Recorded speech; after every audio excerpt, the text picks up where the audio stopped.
du Christ. L'audio est encore là, est encore disponible. Tous ceux qui veulent bien écouter l'audio, voilà, l'audio est disponible. Ça va nous faire assez du bien et puis ça nous fait comprendre en fait dans quel esprit nous sommes en train de continuer. Amen. On avait vraiment partagé sur le fait qu'il y a un seul corps. Il y a un seul corps. Et on avait montré qu'il y avait une unité parfaite entre le Père et le Fils. Et c'était une unité indestructible. C'est une unité parfaite, c'est une unité éternelle. Et Jésus a bien voulu que l'Église aussi puisse participer à cette unité. L'Église puisse participer à cette unité. Que l'Église puisse connaître cette unité qu'il y a entre le Père et le Fils. Et c'est pour cela que l'Esprit qui est en Jésus-Christ, l'Esprit qui a ressuscité Jésus-Christ d'entre les morts, a été le même Esprit que Dieu a promis de donner à ceux qui vont croire au Seigneur Jésus. Parce que c'est essentiellement l'Esprit qui fait que le Père et le Fils sont un.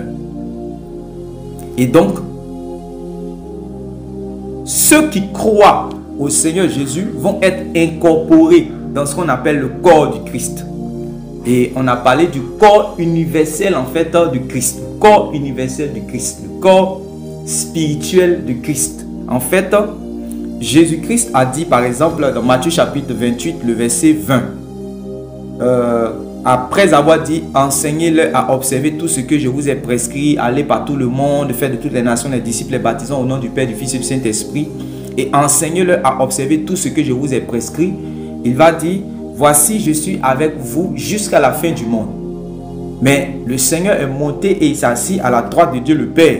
C'est pour cela qu'au martyre du diacre Étienne, le ciel va s'ouvrir et il va voir le Seigneur Jésus debout à la droite de Dieu le Père. Donc, la position du Seigneur Jésus est au ciel, c'est indiscutable. Mais comment est-ce que le Seigneur est encore sur la terre? Le Seigneur est encore sur la terre par son Saint-Esprit. Il avait dit dans Jean chapitre 14, à partir du verset 21, que celui qui va garder ma parole, je l'aimerai, mon Père l'aimera, et je me ferai connaître à lui, et nous allons venir faire notre demeure chez lui. Comment le Père et le Fils vont faire leur demeure chez les croyants? C'est lorsque le Saint-Esprit promis va venir en fait pour habiter chez le croyant. Amen. Donc par le Saint-Esprit, Jésus est encore sur la terre, Dieu est encore sur la terre. Amen. Et par le Saint-Esprit, le peuple de la nouvelle alliance qu'on appelle l'Église va être greffé en fait à la famille de Dieu, va être greffé au peuple de Dieu. Comme vous lisez dans Jean chapitre 15, Jésus a dit, mon Père est le vigneron, je suis le cep et vous êtes les sarments. Donc nous participons à la nature divine par la foi au Seigneur Jésus. Donc il y a une œuvre surnaturelle qui se passe. De sorte que nous qui étions loin du fait de nos iniquités, nous qui étions loin du fait de la rébellion qui nous caractérisait, nous qui étions loin à cause de la vaine manière de vivre que nous avons hérité de nos pères, nous avons été rapprochés par le sang de l'alliance du Seigneur Jésus-Christ et par l'esprit l'esprit qui nous régénère, l'esprit qui nous renouvelle, l'esprit qui change notre nature. Voilà, cette nature pécheresse que nous avons hérité de nos pères, pour que nous formions un seul corps, de sorte qu'il n'y ait ni juif ni grec. Parce qu'en réalité, il y avait cette distinction au temps de la loi. Le grec, si vous lisez dans Jean chapitre 12 même, quand Jésus est entré dans Jérusalem comme étant le Messie qui devait être reçu, on dit, béni soit celui qui vient au nom de l'Éternel. Vous allez voir qu'il y avait des Grecs qui cherchaient à aller en contact de Jésus. Et c'est là que Philippe, je peux vous lire ça pour que vous puissiez voir que effectivement, il y a toujours eu cette distinction-là.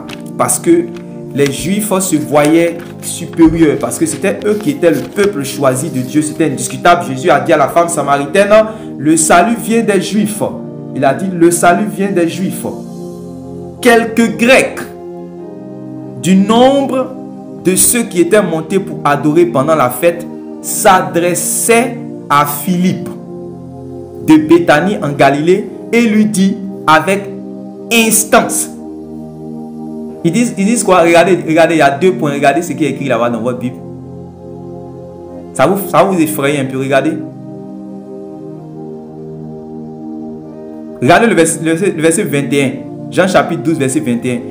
On dit au verset 20, quelques Grecs du nombre de ceux qui étaient montés pour adorer pendant la fête s'adressaient à qui? Philippe, qui était un disciple du Seigneur Jésus. On dit, s'adressait à Philippe de Béthanie en Galilée et lui dit avec instance. Il lui dit quoi?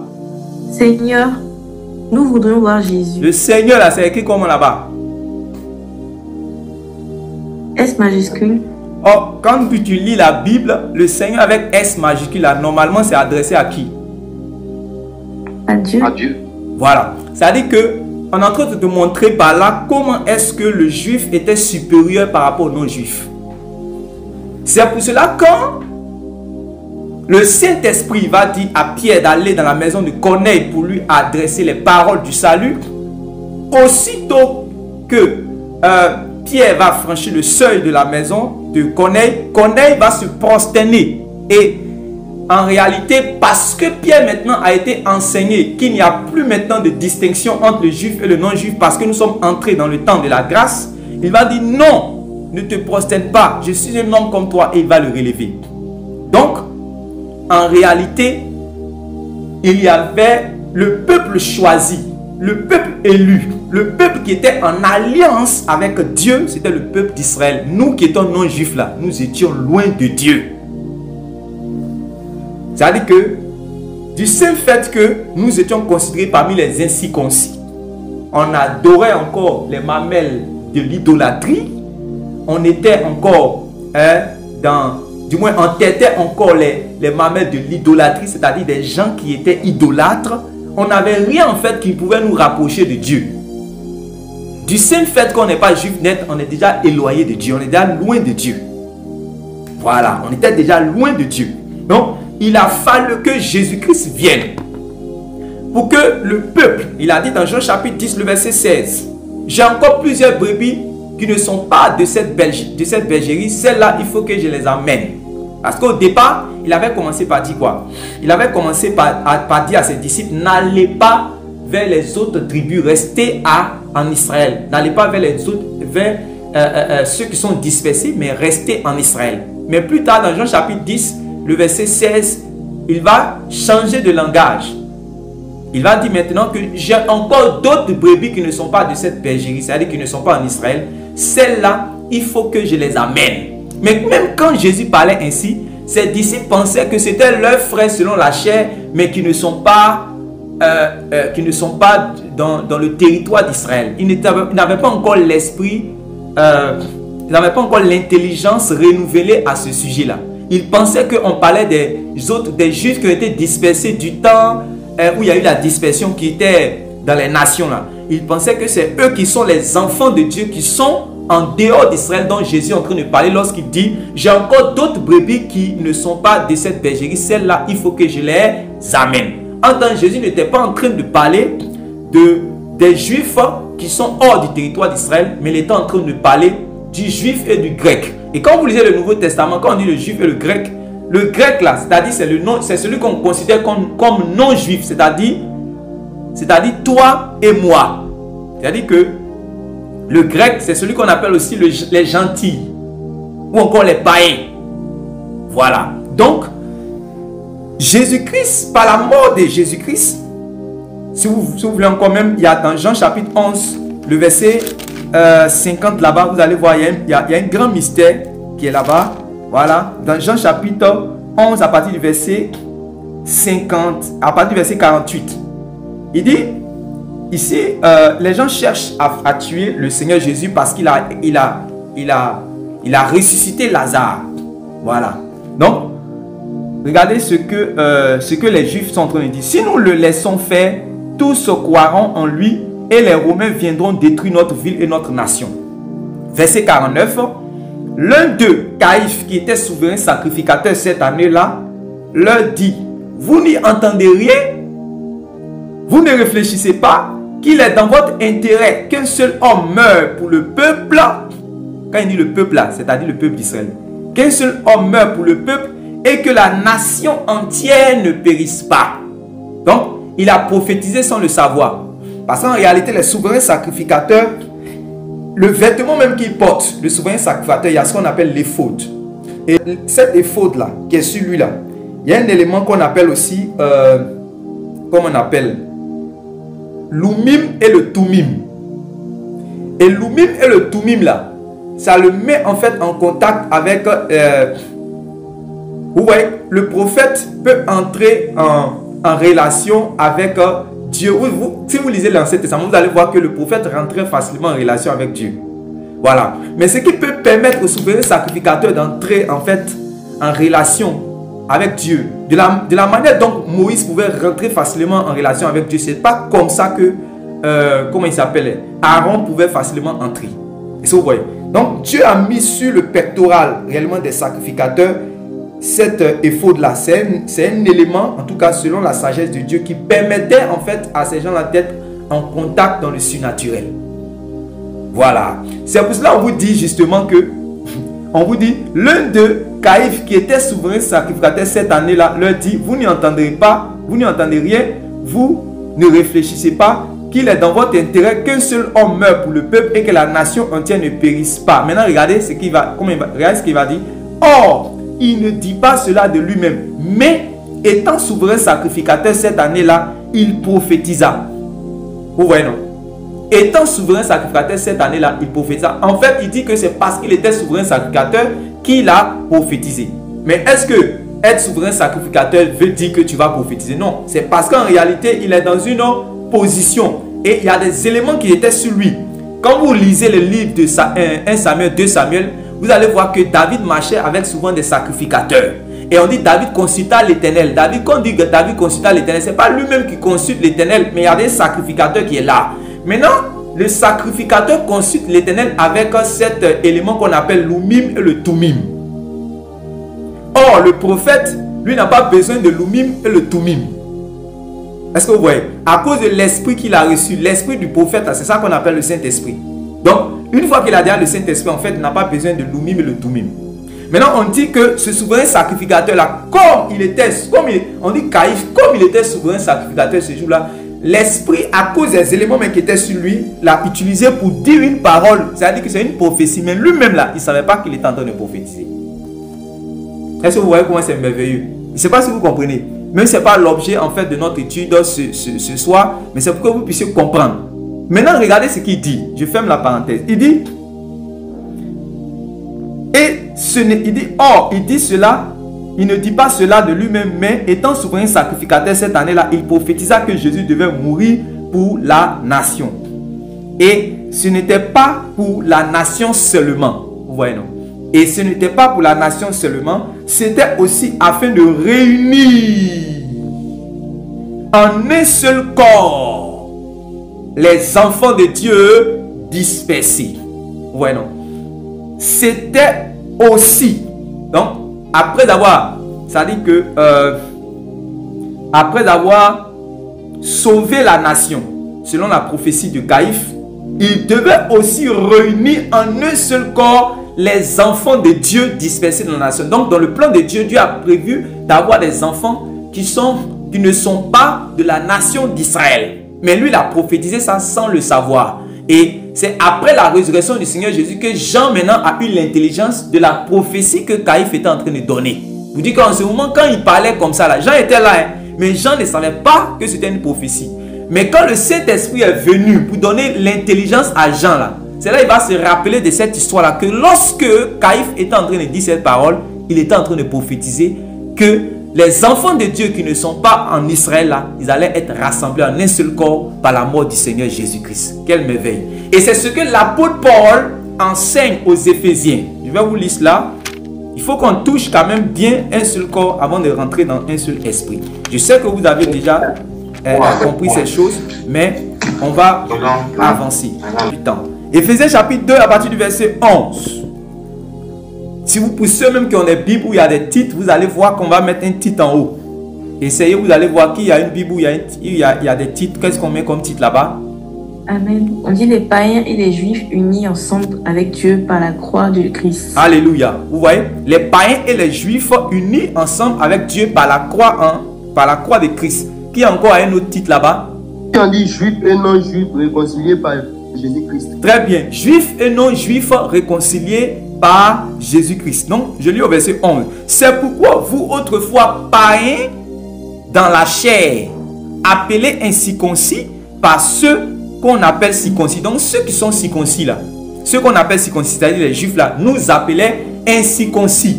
C'est pour cela que Jésus, c'est dans sa peau en fait de circoncis, qui dit à la femme syrophénicienne que le pain qu'on a réservé aux enfants, on ne donne pas cela aux petits chiens. C'est dans cette posture-là, c'est dans la peau d'un circoncis que Jésus est en train de dire à la femme syrophénicienne que le pain qu'on a réservé, il dit quoi? Je ne suis pas venu réellement je suis venu que pour les brebis perdues de la maison d'Israël. La femme insiste. Il dit non, le pain qu'on a réservé aux petits enfants, ne donne pas cela aux petits chiens. Le chien, c'est un animal impur.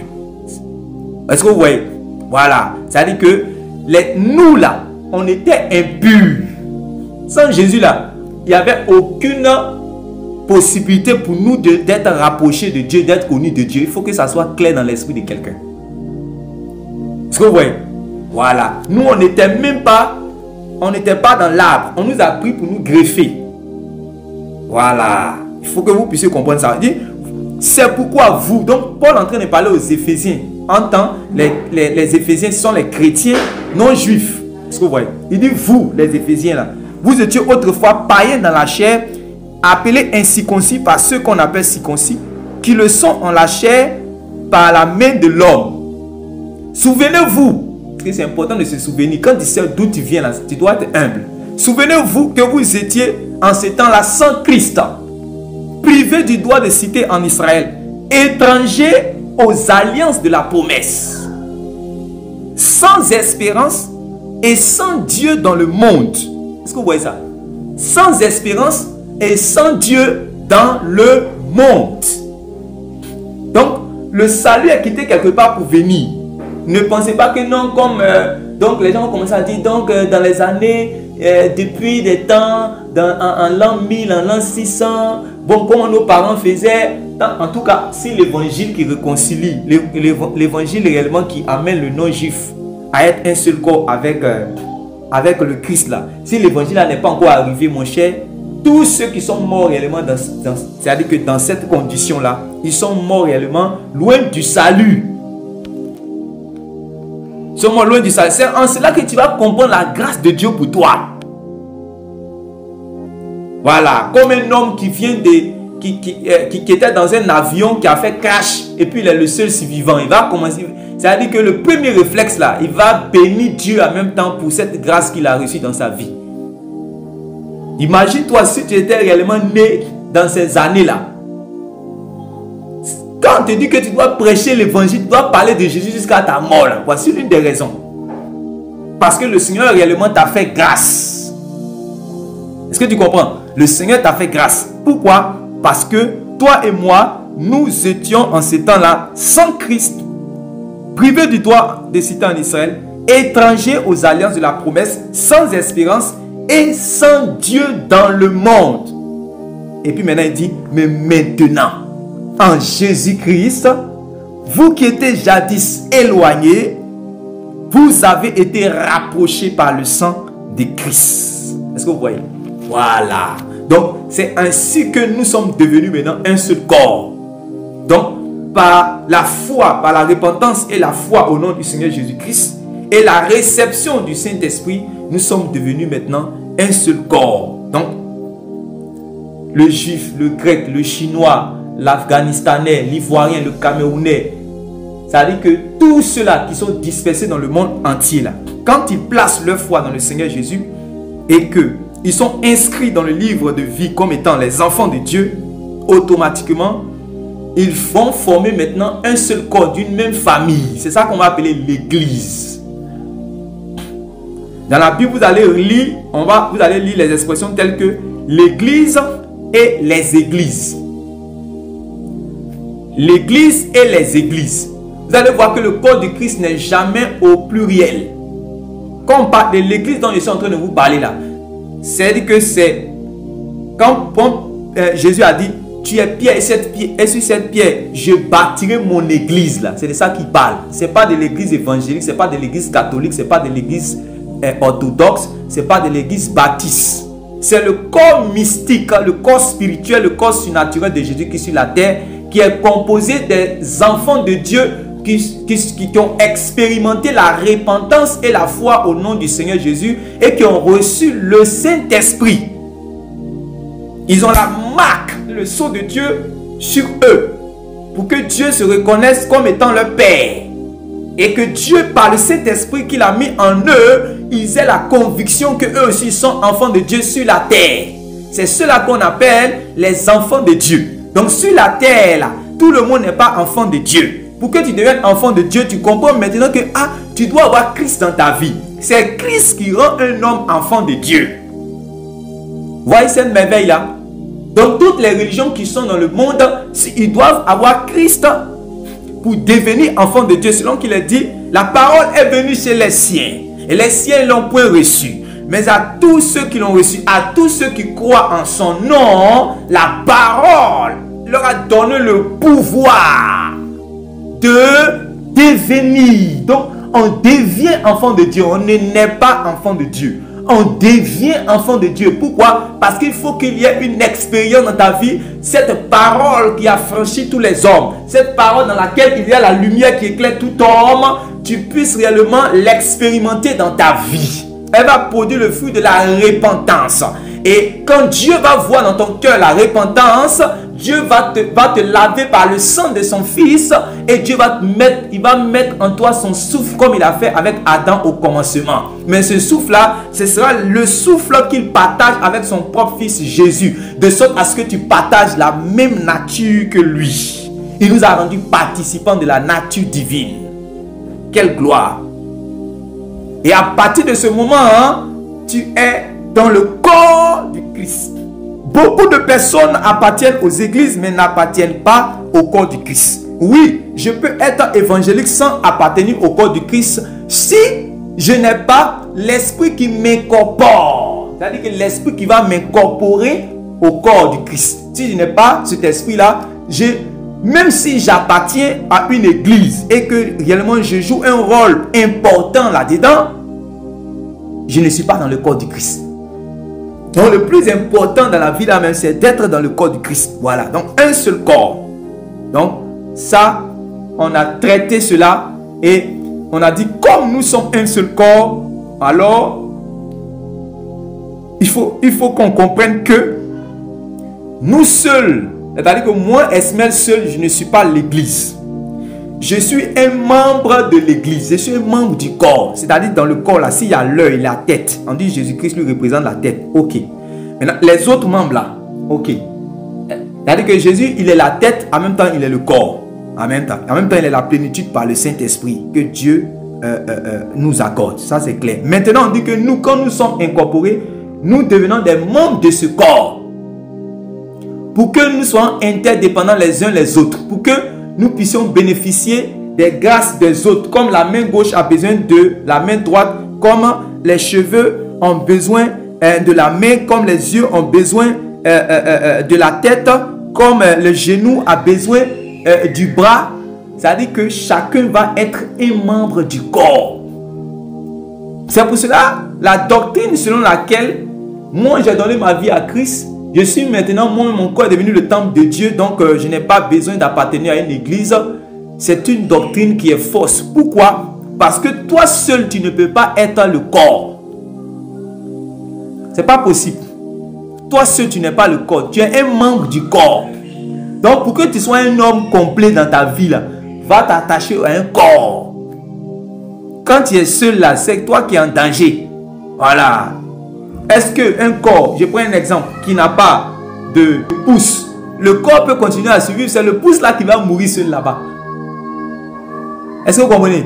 Voilà. C'est un corps qui n'a pas l'œil. Ok. Ce n'est pas le corps là qui va survivre, même s'il y avait cet handicap, mais c'est l'œil seul là qui va te détruire.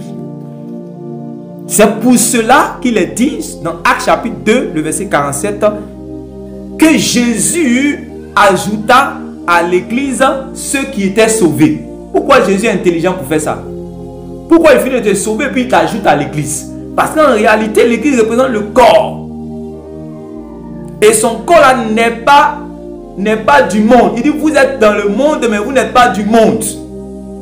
Voilà. C'est-à-dire qu'il t'a pris pour te sanctifier à lui, pour que tu appartiennes au royaume de la lumière. Donc on dit, et le Seigneur ajouta à l'église ceux qui étaient sauvés. L'église qui représente son corps. Maintenant, de la manière dont il va les ajouter, c'est ce que nous allons voir un peu encore aujourd'hui. Lorsque, après avoir vu, il y a un seul corps, nous voyons maintenant, il y a un seul esprit. Gloire à Dieu. Nous sommes en train de voir les 7 piliers de l'unité de l'église.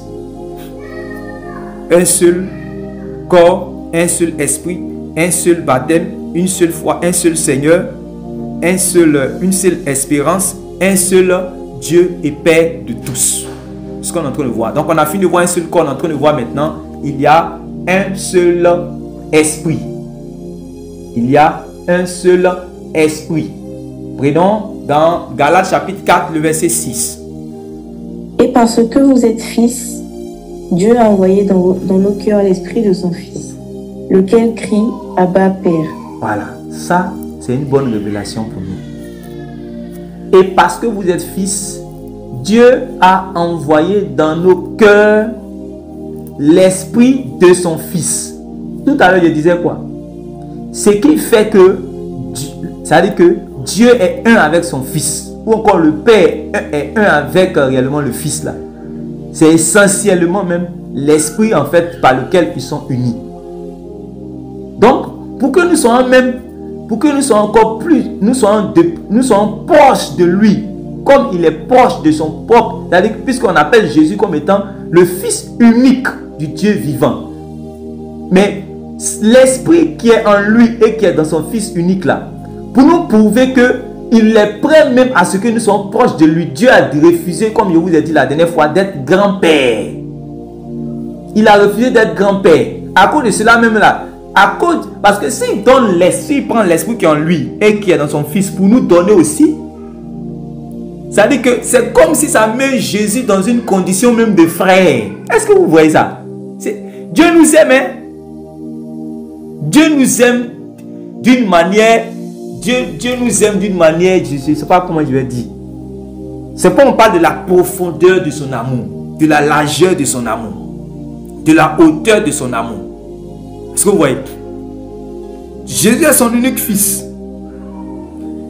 Par l'esprit réellement qui est en lui. Il y a un mystère réellement entre les deux. Que nul homme ne peut connaître, ne peut comprendre si le Fils décide de lui révéler. Voilà. Maintenant, il y a une unité, comme on a dit, indestructible et éternelle entre les deux. Il ne faut jamais imaginer qu'un jour tu entends que le Père et le Fils réellement se sont divisés. C'est pas possible. C'est une unité parfaite, indestructible. C'est une unité incompréhensible et indescriptible. Mais cette unité-là est fondée essentiellement par le fait que les deux partagent réellement le même esprit. Si bien que souvent tu peux voir le Fils, tu vas penser que c'est le Père. Souvent tu peux voir le Père, il va te dire que c'est le Fils. Et c'est ce qui réellement s'est passé dans Jean quand vous voyez Philippe demander tout ça là. Est-ce qu'on t'a vu tout ça? Il y a une unité terrible. Mais Dieu dit, l'esprit qu'il a donné réellement à son Fils. C'est vrai que l'esprit qui est en son Fils là, c'est un esprit sans mesure. C'est ça qui fait habiter la plénitude de Dieu directement en lui. De sorte à ce que lui, il était homme sur la terre, mais il avait la vie en lui-même. Seul la vie en lui-même là, c'est Dieu seul qui a la vie en lui-même. De sorte à ce qu'il soit immortel. Mais Jésus était là et Jésus avait la vie en lui-même. C'est-à-dire qu'il avait l'esprit du Père, mais dans la plénitude. C'est pour ça qu'on dit la plénitude de Dieu habitant en lui. Maintenant, Dieu a fait quoi?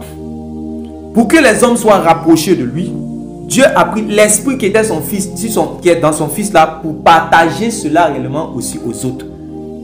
Un peu comme vous voyez, comme prémisse dans la loi, lorsque Moïse, Aaron, du moins, le beau-père de Moïse donne le conseil à Moïse de pouvoir bien diriger en donnant les tâches à d'autres anciens. Et Dieu a dit cela était bon. Il a rassemblé les 70 anciens. Dieu a dit l'esprit qui est sur toi, je vais prendre et je vais donner cela aux 70.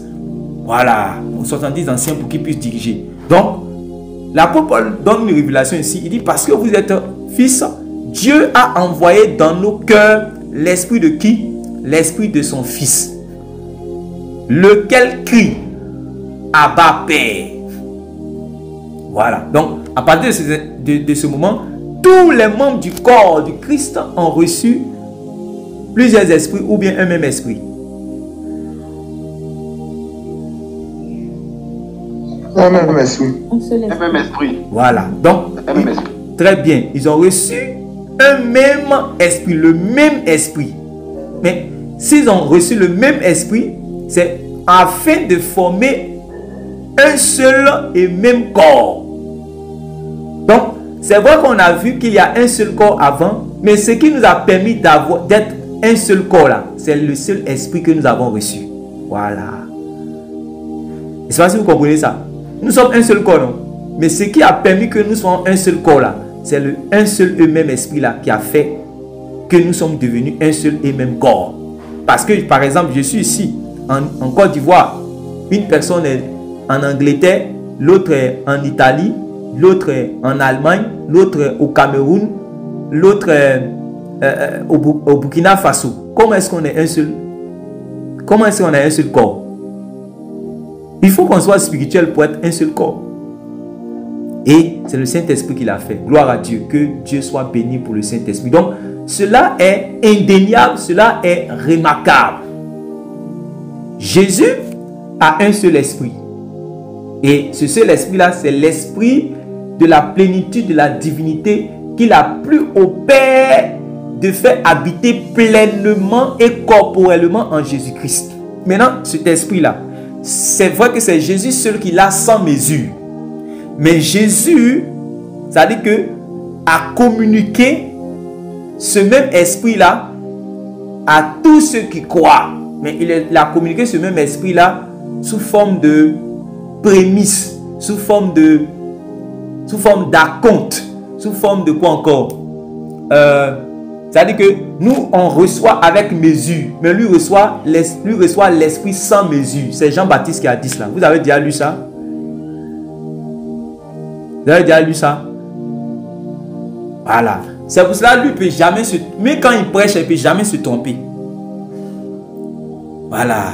C'est-à-dire, parce que quand il prêche, ce n'est pas lui qui parle, c'est Dieu directement qui parle. Parce qu'il a reçu l'esprit sans mesure. C'est pour ça que lui, on ne réfléchit pas sur ses paroles. Même Paul, je peux réfléchir sur ses paroles. Mais Jésus, je ne peut pas réfléchir sur ses paroles parce que lui, il ne parle pas comme étant de la terre, par inspiration. Parce que les hommes qui sont sur la terre, ils doivent être inspirés pour parler. Lui, il parle direct. Quand il ouvre la bouche, ce n'est pas lui qui parle. Quand les Juifs étaient étonnés, ils disent non, ce n'est pas moi je parle. C'est le Père qui est en moi qui est en train de vous parler. Est-ce que vous comprenez ça? C'est pour cela qu'il Jean-Baptiste a dit que lui, nous parlons comme étant de la terre. Mais lui là, il parle comme étant venu également directement du ciel. Et parce que lui, il a l'esprit sans mesure. Sans mesure. Même quand Dieu nous a donné l'esprit, c'est avec mesure. C'est l'esprit de son fils là que, comme pour Moïse, il a pris pour Moïse, là, puis il a mis sur les 70. C'est comme ça aussi, il a pris également pour son fils et il a dispatché un peu sur nous. Est-ce que vous voyez? Voilà. C'est ça qui fait que, quoique nous sommes sauvés et que nous avons la vie éternelle ici-bas en nous, nous n'avons pas, par exemple, la vie éternelle totale. Nous ne sommes pas encore immortels. Est-ce que vous comprenez? Parce qu'en réalité, nous avons reçu l'esprit avec mesure. Or, Jésus, lui, n'a pas reçu l'esprit avec mesure. Il a reçu l'esprit sans mesure. Donc, c'est quand nous allons nous montrer fidèles jusqu'à la fin que réellement nous allons entrer pleinement dans ce grand mystère-là où nous allons devenir effectivement fils de Dieu comme Jésus-Christ a dit dans Luc chapitre 20 à partir du verset 34. Là-bas, il va dire que ils seront par la résurrection fils de Dieu. Ils ne pourront plus mourir. Ils seront immortels, ils seront fils de Dieu, ils ne pourront plus prendre de femmes comme les enfants de ce siècle. Ils ne prendront plus de mari comme les enfants de ce siècle. Ils seront des fils des fils de Dieu étant fils de la résurrection. Est-ce que vous voyez ça? Mais ça, ce sont des choses à venir. Donc, il faut qu'on comprenne bien ces choses. 1 Corinthiens chapitre 12, verset 13.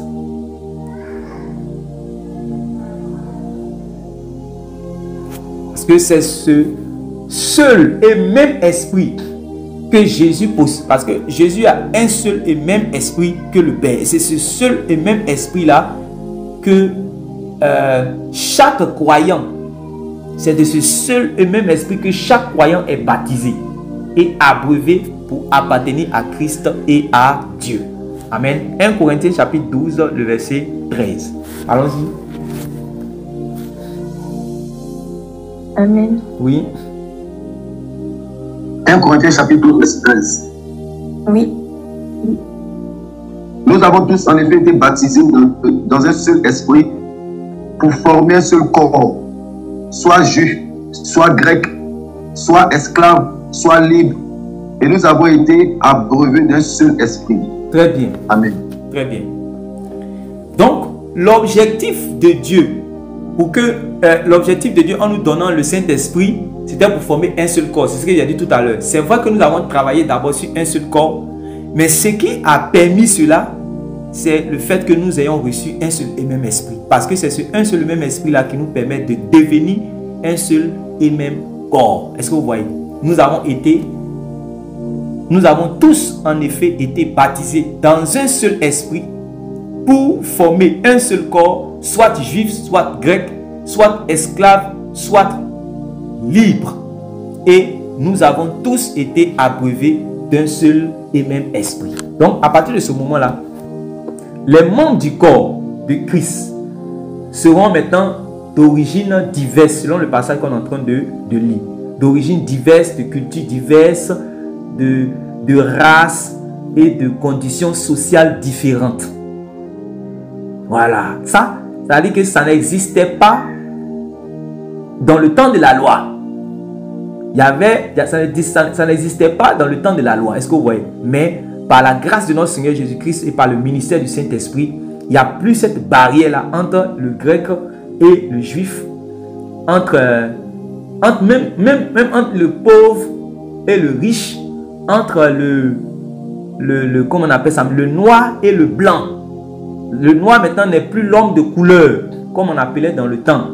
Voilà, ça c'est une femme de couleur. Non, ça n'existe plus. À partir de ce moment, excusez-moi pour l'expression, mais il n'y a plus église des Congolais. Et il n'y a plus église des Baoulés. Une église des Baoulés, si on parle Baoulé, non. Les gens doivent accepter le renouvellement de l'intelligence. Voilà. C'est-à-dire que Christ a fait que nous sommes devenus un seul et même corps. Si Dieu voulait qu'il puisse avoir réellement église congolaise ou église baoulée, les parler en langue qu'on parle là. Les gens m'ont fait parler comme il y a un petit là. Une fois j'ai regardé sa vidéo, on dit parlez que je parle. Écoutez-moi, le parler en langue qu'on parle là, le parler en langue qu'on parle, si Dieu voulait qu'on puisse, comment on appelle ça, on puisse faire église congolaise ou église des baoulés là, il allait faire parler en langue baoulée. Mais c'est parce qu'il ne veut pas tout ça qu'il nous a donné le parler en langue de l'esprit. Vous voyez, comme il y a un seul esprit, il nous donne le parler en langue de l'esprit. Alléluia. Pour que par ce parler en langue, nous puissions devenir un. Vous voyez? Parce qu'en réalité, avant que Dieu ne puisse confondre la tour de Babel, il y avait plusieurs langages. Et il y avait un seul langage du moins. Maintenant, quand il les a confondus, ils ont commencé à parler français, baoulé. Ils ont commencé à parler chinois, afghanistanais, espagnol. Mais quand Jésus est venu par sa mort nous unir et que son esprit est venu nous rassembler, il nous a donné une seule langue par le même esprit qui est la langue du Saint-Esprit, qui est la langue de Dieu. Est-ce que vous voyez ça? Que le Saint-Esprit ouvre notre intelligence sur ces réalités spirituelles. Donc, tous les membres du corps sont unis par un seul et même esprit. Et ce seul et ce même esprit-là, c'est celui qu'on appelle l'Esprit Saint, ou encore le Saint-Esprit, le Consolateur, sans lequel nul ne peut appartenir à Christ. Et ce même et seul esprit-là, c'est celui aussi qui habite en chacun de nous. C'est ça qui fait que quand je vois un chrétien qui est pauvre, je dois l'honorer parce que c'est mon frère. Quand je vois réellement une femme, même si je suis dans une société où la femme réellement est comment on appelle ça, est considérée, parce qu'il y a les cultures aussi et les races dans lesquelles on voit la femme de telle manière, comme étant un sous-homme. Mais une fois qu'on est en Christ, ces préjugés, ces barrières sont brisées. C'est pour cela que Paul va rappeler ça aux chrétiens de Galates, dans Galates chapitre 3, à partir du verset 27-28. Il va dire les mêmes choses là ici. Il va dire quoi? En Christ, il n'y a ni juif, ni grec, ni homme, ni femme, ni esclave, ni libre. Quand il dit ni homme, ni femme, c'est pour que toutes ces barrières, tous ces préjugés là puissent être détruits. Parce qu'en réalité, chez les juifs, il y avait ces préjugés là. Je peux vous montrer. Prenez dans Jean chapitre 4, vous allez voir.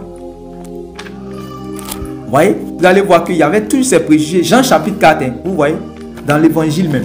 Jean chapitre 4, je vais vous montrer quelque chose là-bas. Jean chapitre 4. Ah, Seigneur Dieu. Jean chapitre 4. Ici, Jésus est en train de parler avec la femme samaritaine. Et Jésus, pour ne pas être dérangé, va envoyer ses disciples pour aller au marché. Regardez, pourquoi il dit pour ne pas être dérangé? Parce que quand ils vont partir au marché, qu'ils vont revenir avec la nourriture, il va dire, il ne mange pas. N'est-ce pas? Est-ce qu'il a mangé la nourriture? Tout le monde a déjà lu l'histoire. C'est lui qui les a envoyés pour aller au marché, aller acheter la nourriture, on va venir en manger. Ils sont partis, ils ont fait le marché, ils sont venus avec la nourriture. Il dit que lui, il a déjà mangé. Alléluia. Donc, il ne voulait pas être dérangé. C'est ça que vous devez comprendre maintenant. Il ne voulait pas être dérangé parce que ces gars avaient encore des préjugés en eux. Vous savez qu'il a l'habitude de faire ça. Si vous voyez que souvent quand il va dans les coins pour aller faire des opérations sérieuses, il prend Pierre, Jacques et Jean et puis il laisse les autres à part. C'est pour ne pas être aussi dérangé dans certains cas. Mais à ce niveau-là, ce qu'il veut faire maintenant là, même ses propres gars, Jean, Jacques, Pierre là, ils ne peuvent pas comprendre ça. Est-ce que vous comprenez? Parce qu'ils sont juifs. Donc, qu'est-ce qui va se passer? Jésus va parler avec la femme jusqu'à ce que on va arriver au verset 25. La femme lui dit, je sais que le Messie doit venir, celui qu'on appelle le Christ. Quand il sera venu, il nous annoncera toutes choses. Jésus lui dit, je le suis, moi qui te parle. Est-ce que vous voyez? Maintenant, regardez le verset 27, lisez. Le verset 27 dit quoi? Là-dessus arrivèrent ses disciples, qui furent étonnés de ce qu'il parlait avec une femme. Très bien. Continue. Toutefois, aucun ne dit, que demandes-tu ou de quoi parles-tu avec elle? Stop.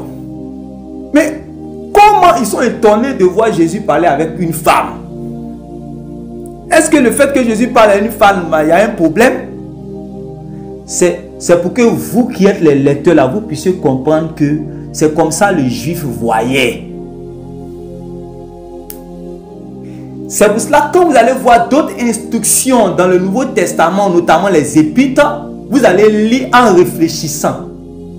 Parce que le juif réellement a une manière, vous savez, les Écritures là, on doit être honnête avec les Écritures.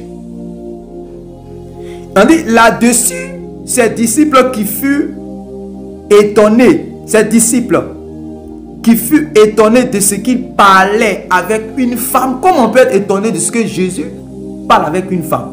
De ce que Jésus parle avec une femme. Maintenant on dit, toutefois, aucun ne dit, que demandes-tu ou de quoi parles-tu avec elle? Pourquoi? Parce que c'est leur maître, en fait.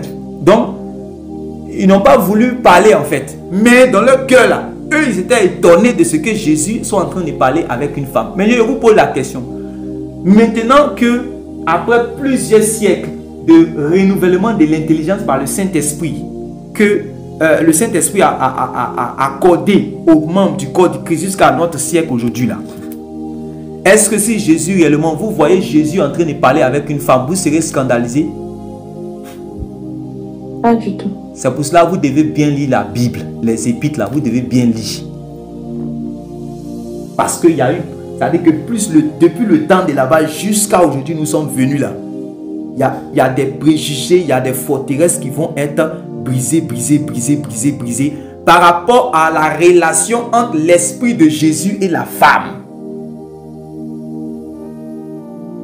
J'ai laissé, pendant que je parle, le Saint-Esprit va aider en même temps certaines personnes. Est-ce que vous voyez? Voilà. Est-ce que vous comprenez? Donc, au moment où il y avait les Jacques, Jean, tous les Pierre, tout ça là, ils avaient une manière de voir. C'est-à-dire que Jésus, le Saint-Homme, dans sa relation réellement avec la femme. À partir de là, les questions de est-ce que le Saint-Esprit peut utiliser une femme? Est-ce qu'une femme peut faire ça? Est-ce qu'une femme ne peut pas faire ça? Est-ce qu'en ce moment-là, eux aussi, ils croyaient ça? Il n'y a rien de nouveau. Ce que tu fais débat dessus, là, voilà ça ici. Eux aussi, ils croyaient ça. Ils croyaient que, comment Jésus peut parler avec une femme? Mais toi, aujourd'hui, tu ne peux plus dire ça. Si tu vois Jésus réellement qu'il apparaît, il parle avec une femme, tu peux dire ça. Pourquoi? Parce que il y a eu un réformatage de ton esprit. Mais eux, ils concevaient, ils avaient ces préjugés-là. Voilà. C'est pour cela que quand vous allez lire les épîtres, vous allez voir certaines choses que, en lisant, vous devez faire attention. Vous devez faire attention. Que le Saint-Esprit parle à quelqu'un. Donc, en Christ, il n'y a ni homme, ni femme, ni esclave, ni libre, ni juif, ni grec. Amen. Ni juif, ni grec. Voilà. Donc, voilà ce que le seul et même esprit réellement nous fait bénéficier. Gloire à Jésus. Dans Romains chapitre 8, verset 9. Lisons cela. Romains chapitre 8, verset 9.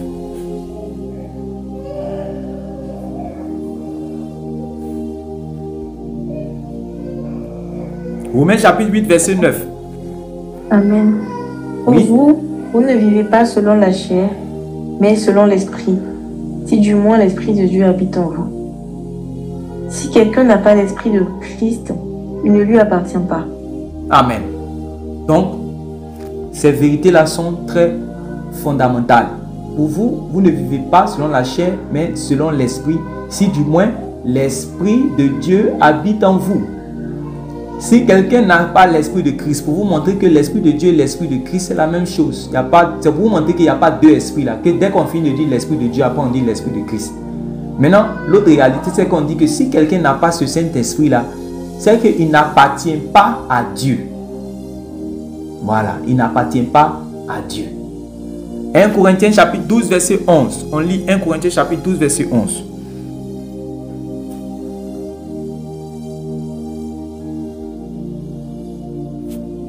Corinthiens chapitre 12, verset 11. Amen. Un seul et même esprit opère toutes ces choses, les distribuant à chacun en particulier comme il veut.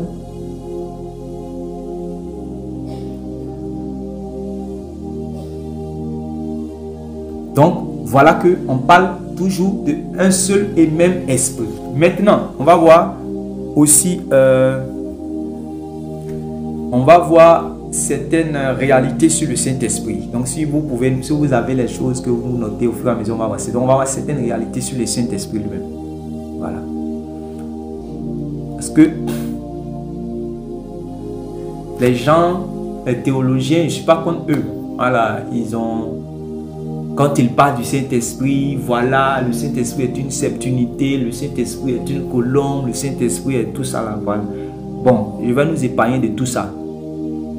Je sais une chose, que le Saint-Esprit est la présence effective et totale de Dieu.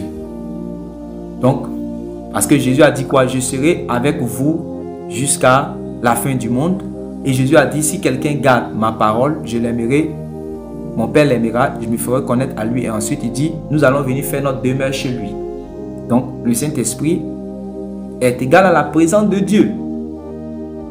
Voilà. Le Saint-Esprit est égal à la présence de Dieu. Donc, ce que nous allons voir, c'est quand le Saint-Esprit vient, c'est-à-dire que quelle est l'importance du Saint-Esprit, comment il vient. Voilà, comment il vient. Ce que les gens appellent recevoir le Saint-Esprit, le baptême du Saint-Esprit, tous ces genres de choses, nous allons voir. Voilà, les offices du Saint-Esprit, comment le Saint-Esprit opère, pourquoi le Saint-Esprit vient en moi, tous ces genres de choses, on va voir ça un peu avant de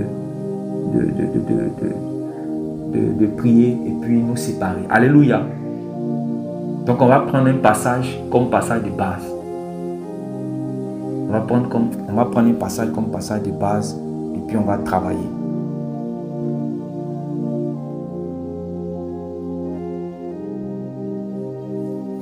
Parce que on va voir les offices, les différents offices en fait du Saint-Esprit. Les différents offices du Saint-Esprit. Les différents offices du Saint-Esprit. Parce que Dieu a dit quoi dans la Bible?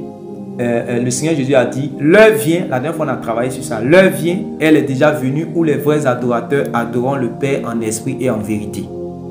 Et on avait dit que pour que tu sois compté, pour qu'une âme soit comptée parmi les vrais adorateurs que le Père recherche, que le Père demande, il va falloir que cette personne-là puisse avoir en elle le Saint-Esprit pour être compté parmi ceux qui vont adorer Dieu en esprit, puisque Dieu lui-même là, il est esprit. Donc il faut que tu puisses partager sa même nature pour pouvoir l'adorer comme il souhaite. Pour que ton culte ne soit pas charnel, mais que ton culte soit fait selon l'esprit. On avait étudié ça. Voilà. Donc, on va découvrir à cet effet les 4 principaux offices du Saint-Esprit. Le Saint-Esprit est venu, mais il est venu pour nous aider. Mais comment? Il est venu pour nous consoler, mais comment? Il est venu pour prier en nous, mais comment? Tous ces rôles-là, c'est très important.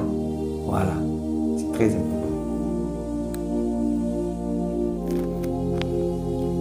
Vous allez voir que on va appeler le Saint-Esprit l'esprit d'adoption. L'esprit d'adoption. Parce qu'en réalité, le Saint-Esprit vient pour jouer le rôle de Père. Vous pouvez voir cela. Hein? Je peux vous donner ce passage, je crois, Jean chapitre 14, lisez le verset 17-18 là-bas. Voilà. Quand Jésus dit, je ne vous abandonnerai pas, je vais vous donner un peu ce que ça veut dire. Il dit, je ne vous laisserai pas orphelin. Que Dieu soit béni. Jean chapitre 14, vous êtes au verset 17-18 là-bas, vous allez voir, je vais vous expliquer quelque chose.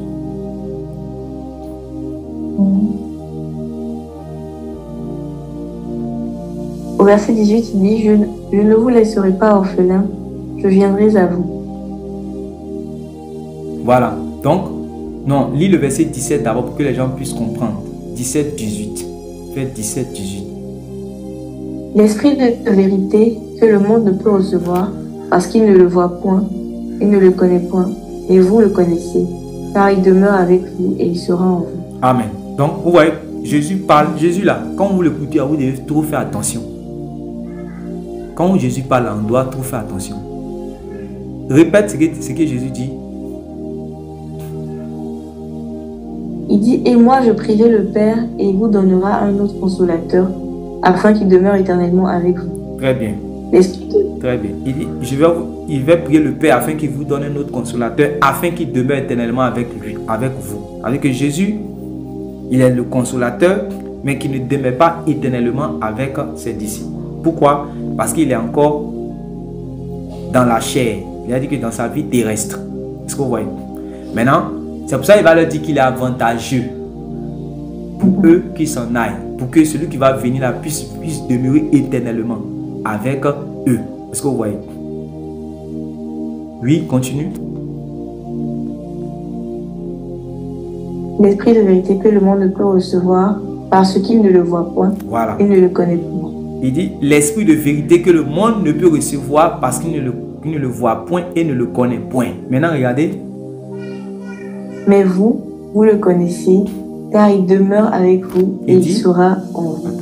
Mais vous le connaissez, car il demeure avec vous. Pourquoi Jésus parle comme ça d'abord? Parce que Jésus a la plénitude de l'esprit en lui. Pendant qu'il est en train de parler là, il a raison de dire que l'esprit qui doit venir là, il est déjà là. Vous voyez, l'esprit qui doit venir là, il est déjà là même. Vous le connaissez. Si vous me connaissez, vous connaissez déjà l'esprit, il est déjà là. Parce que l'esprit est déjà pleinement là. Mais il est incorporé en moi. Il faut que réellement je sois sémé dans la terre d'abord pour que tout, c'est-à-dire que toute la plénitude là vous soit maintenant accordée. C'est-à-dire que tout ce qui est en moi là puisse venir maintenant sur vous. Mais ça doit passer d'abord par ma mort. Donc Jésus montre par là que le Saint-Esprit réellement était réellement en lui. Et quand il dit que car il demeure avec vous. Est-ce que vous voyez? Maintenant il dit et il sera en vous. Donc là maintenant il parle de l'aspect spirituel. Quand lui va monter, le Saint-Esprit maintenant va venir de manière spirituelle. Regardez. Maintenant la suite, regardez ce qu'il va dire pour confirmer ça. Il dit, je ne vous laisserai pas orphelin. Oui. Je viendrai à vous. Voilà. Il dit maintenant, je ne vous laisserai pas orphelin, je viendrai à vous. Il dit, je ne vous laisserai pas orphelin. Il est en train de dire qu'en réalité, ils ne seront pas sans père. Ils ne seront pas sans éducation. Ils ne seront pas sans assistance. Est-ce que vous voyez? Il dit, je ne vous laisserai pas orphelin, je viendrai à vous. C'est ça, non?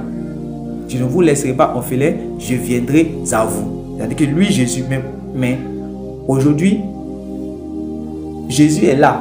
Est-ce que vous savez? Jésus est là. Car là où 2 ou 3 sont réunis en mon nom, je suis présent. Mais comment cette réalité-là peut être effective? Comment cette réalité peut être vérité? C'est par le Saint-Esprit. Quand nous croyons que Jésus est là, au moins, c'est-à-dire qu'au moment où on parle, regardez, Jésus par exemple est en train de recevoir l'adoration peut-être d'un groupe de prière quelque part en Inde. En Chine, il est en train de recevoir l'intercession. Au Japon, il est en train de visiter des gens là-bas pour les guérir. En Corée du Nord, il est en train de secourir une de ses fidèles qui est en train de subir le martyre. Ou bien la torture. Comment on appelle ça même? Au Nigeria, il est en train de visiter les gens par rapport à l'onction de guérison, mais je ne sais pas. Et aujourd'hui, parmi nous, par exemple, il est là en train de communiquer réellement l'esprit de révélation et d'intelligence par rapport à la parole. C'est par le Saint-Esprit que cela est possible. Sinon, il serait resté réellement chez les Juifs là-bas. Il peut vous montrer d'autres passages qui sont vraiment très importants, mais ça va nous prendre le temps. C'est pour ça que je ne vais pas... Peut-être une prochaine fois, je vais vous montrer. Quand vous allez lire, vous allez comprendre. Quand vous allez lire, ça sera encore plus aisé dans votre méditation. Donc, voilà comment le Saint-Esprit est l'esprit d'adoption. Donc, quand il vient dans le corps du croyant, il vient comme pour être un tuteur, comme pour être l'administrateur que Dieu charge d'adopter le nouveau-né que la parole a engendré en Jésus-Christ. Donc, le Saint-Esprit maintenant est chargé de le rassurer et de l'instruire selon la vérité qui est en Jésus. Et tout ça là, comme j'ai dit, il vient pour apporter consolation et éducation. Parce que c'est ça un père. Quand il dit, je ne vous laisserai pas orphelin. Voilà, un père, il console. Un père, il instruit. Voilà. Mais c'est le Saint-Esprit en fait qui joue maintenant ce rôle-là, vu que le Père est réellement au ciel. Voilà. Ou encore, c'est par le Saint-Esprit que le Père joue directement ce rôle-là en nous et au travers de nous et parmi nous réellement. Est-ce que vous voyez? C'est par le Saint-Esprit. J'espère que vous comprenez cette réalité-là.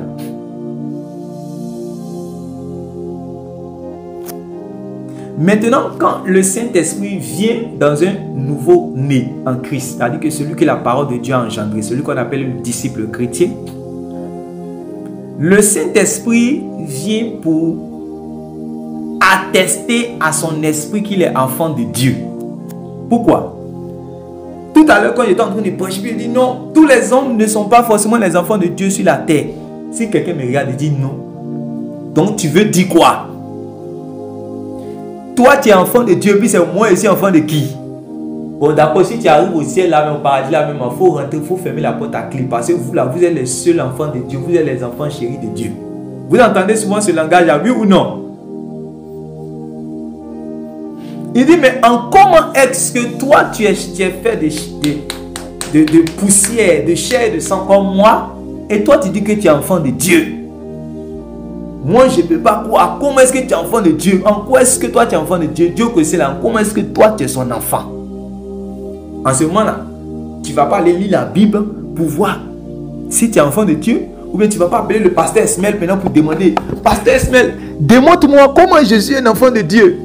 Démontre-moi. Vous savez, il y a des gens qu'on a endoctrinés, qu'on a envoyés dans des sectes bizarres parce que cette révélation simple là, mais non pas.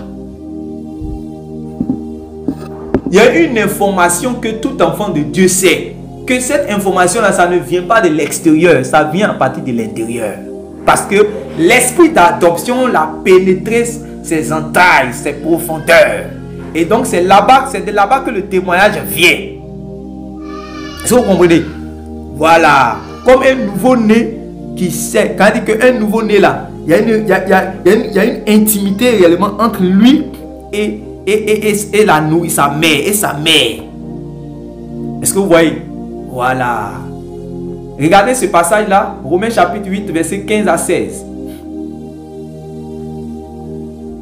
Donc, vous allez voir comment le Saint-Esprit, qu'on appelle l'esprit d'adoption, il vient pour rassurer le nouveau-né en Jésus-Christ. Parce que le croyant nouveau-né là, il a besoin d'être rassuré. Pourquoi? Parce que la chair, souvent,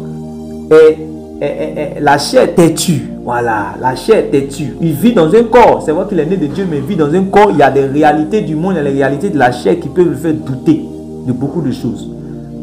Souvent, il arrive aux enfants de Dieu même de penser, est-ce que vraiment c'est pour cela que le Saint-Esprit est venu? Il dit, mon petit, calme-toi. Tu es enfant de Dieu. Regarde, il faut lire. Romains chapitre 8, verset 15 à 16. Et vous n'avez point reçu un esprit de servitude pour être encore dans la crainte. Vous avez reçu un esprit d'adoption par lequel nous crions Abba Père. L'Esprit lui-même rend témoignage à notre esprit que nous sommes enfants de Dieu. Amen. Et vous n'avez pas reçu un esprit de servitude pour être encore dans la crainte. Mais vous avez reçu un esprit quoi? Vous avez reçu un esprit quoi? L'adoption. D'adoption. Donc c'est important. Soulignez ça, mettez ça quelque part. Écrivez ça. Vous avez reçu un esprit d'adoption. Et c'est ce que j'expliquais. C'est cette réalité que j'étais en train d'expliquer le dimanche. Quand j'étais en train de dire qu'aujourd'hui il y a beaucoup de personnes qui disent non, vous savez, je suis enfant de Dieu. Mais je souffre aujourd'hui parce que en fait mes parents, du moins mon père ne s'est pas occupé de moi. Je n'ai pas bénéficié de l'affection de ma mère, je n'ai pas bénéficié de l'affection de mon père. Mon père ne m'a pas donné les cadeaux avant. C'est vrai, tout le monde en réalité, quand on rentre dans la foi, on n'a pas le même niveau de foi, c'est vrai. Mais il y a des informations dont si tu sais là, ça devient ta délivrance totale. Parce qu'en réalité, l'esprit d'adoption vient pour jouer ce rôle. Ce que ta mère n'a pas pu faire, l'esprit d'adoption peut le faire. Tu reçois ce miracle au nom de Jésus. Ce que ton père n'a pas été à même de faire, l'esprit d'adoption réellement peut le faire au-delà de ce que tu peux imaginer dans ta vie. L'esprit d'adoption peut te donner ce que ton père biologique ne peut pas te donner. Alléluia. Dieu dit, les pères qui sont sur la terre, aussi méchants qu'ils sont, ils savent donner des poissons à leurs enfants. Quand tu leur demandes, ils ne leur donnent pas des serpents et des scorpions. quand il leur demande du pain, on lui leur donne. À combien plus forte raison le Père vous donnera-t-il quoi? Vous donnera-t-il quoi? Le Saint-Esprit. Pourquoi? Parce que le Saint-Esprit là, c'est plus que tout ce que ton père et ta mère peuvent te donner. Hey, hey, Seigneur Jésus. Le Saint-Esprit. C'est le Saint-Esprit que Pierre et Jean avaient quand ils allaient réellement au temple à l'heure de la prière. Et qu'ils n'avaient rien. Et qu'il y avait un boiteux qui cherchait à demander l'argent. Et malgré qu'ils n'avaient rien dit, nous n'avons rien. Mais ce que nous avons, au nom de Jésus, lève-toi et marche. Donc le Saint-Esprit, ça veut dire que peut faire ce que l'or et l'argent ne peut pas faire. Le Saint-Esprit, réellement, il y a des gens qui disent non, je n'ai pas de diplôme, je n'ai pas...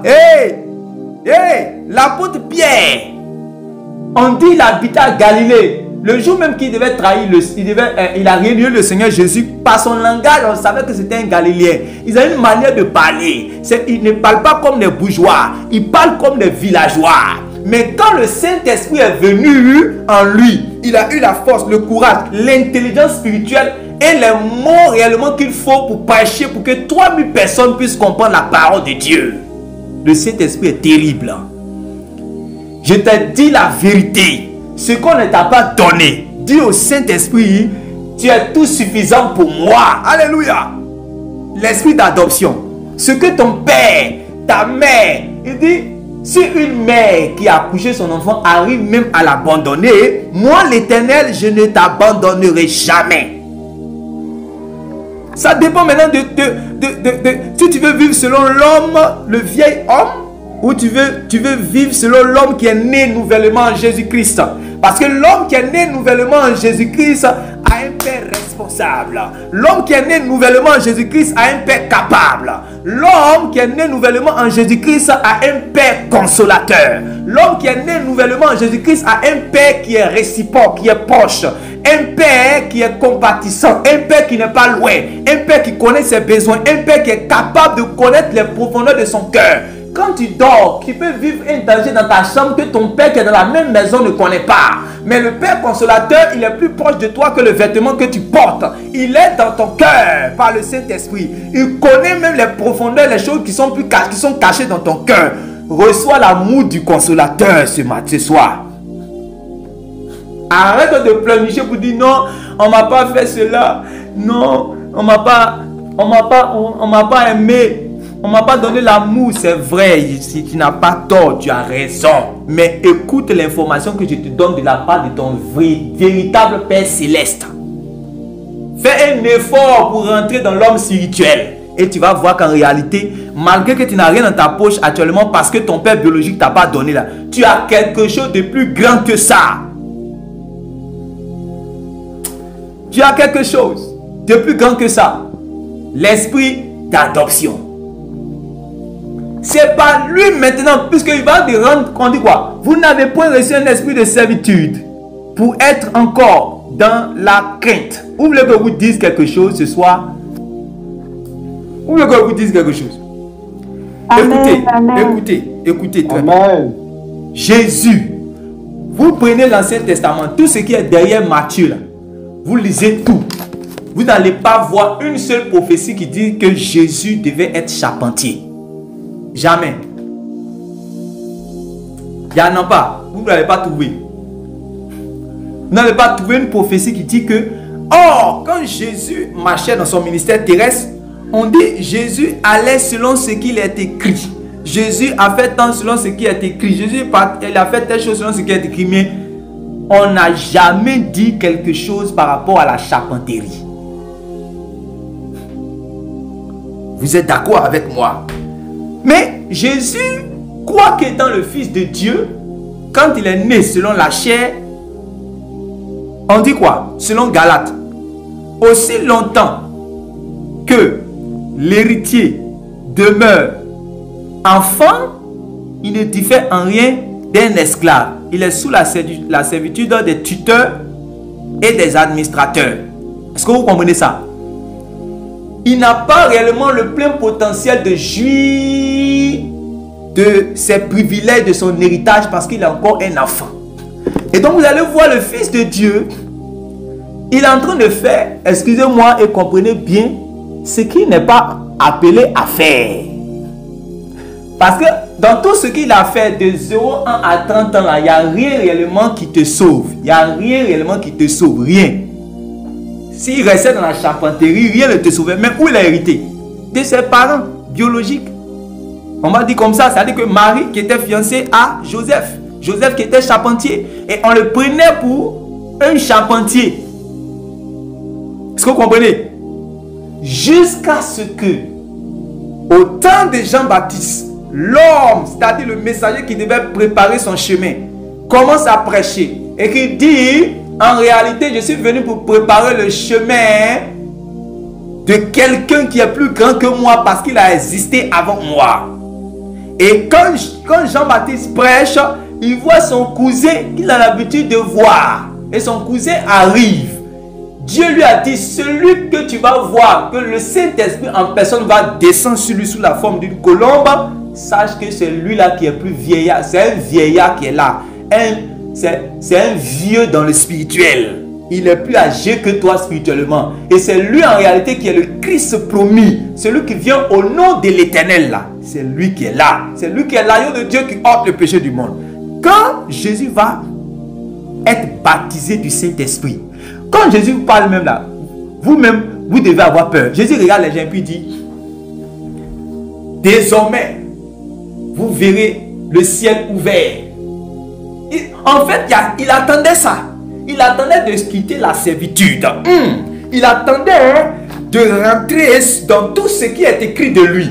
Je suis fatigué de faire ce que je ne veux pas faire. Je suis fatigué d'aller là où je n'ai pas été prédestiné à aller.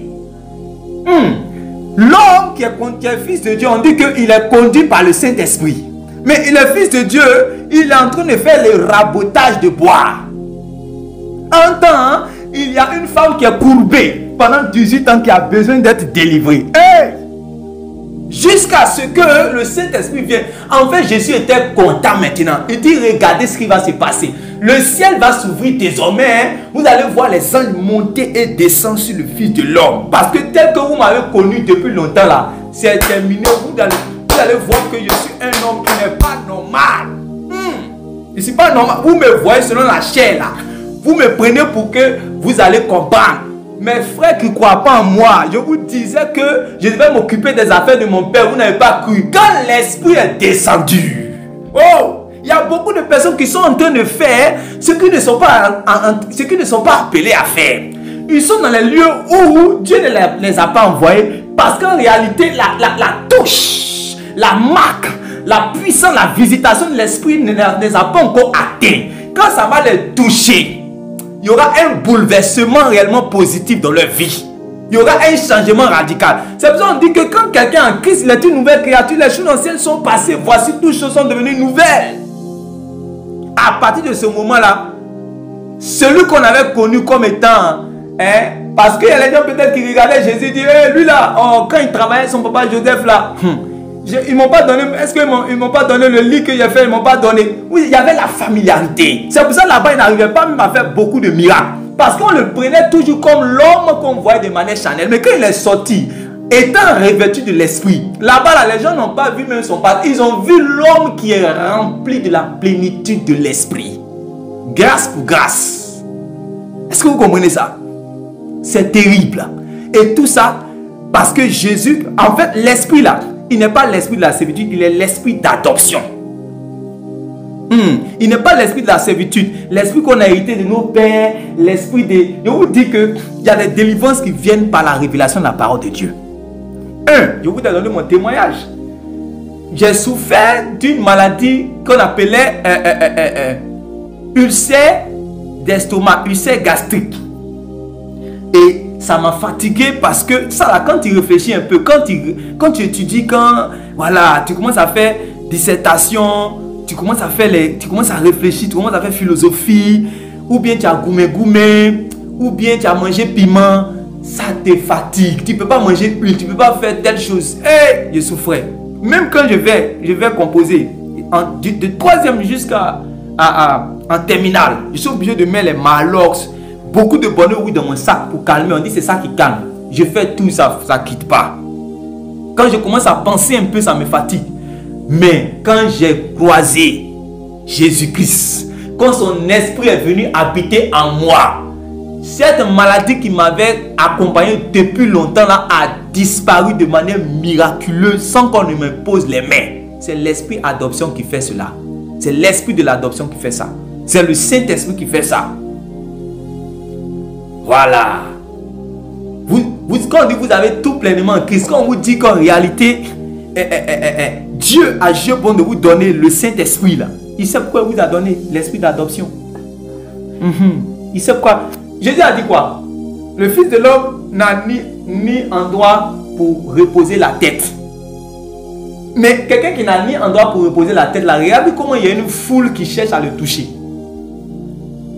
Mais quand il n'y avait pas cette plénitude-là, c'est-à-dire que quand le ministère du Saint-Esprit n'était pas encore tombé là, il était comme un citoyen lambda d'Israël. Oui ou non? Oui ou non? Vous êtes d'accord avec moi? Voilà. Voilà. Donc vous devez comprendre les bienfaits réellement de l'esprit d'adoption. Voilà.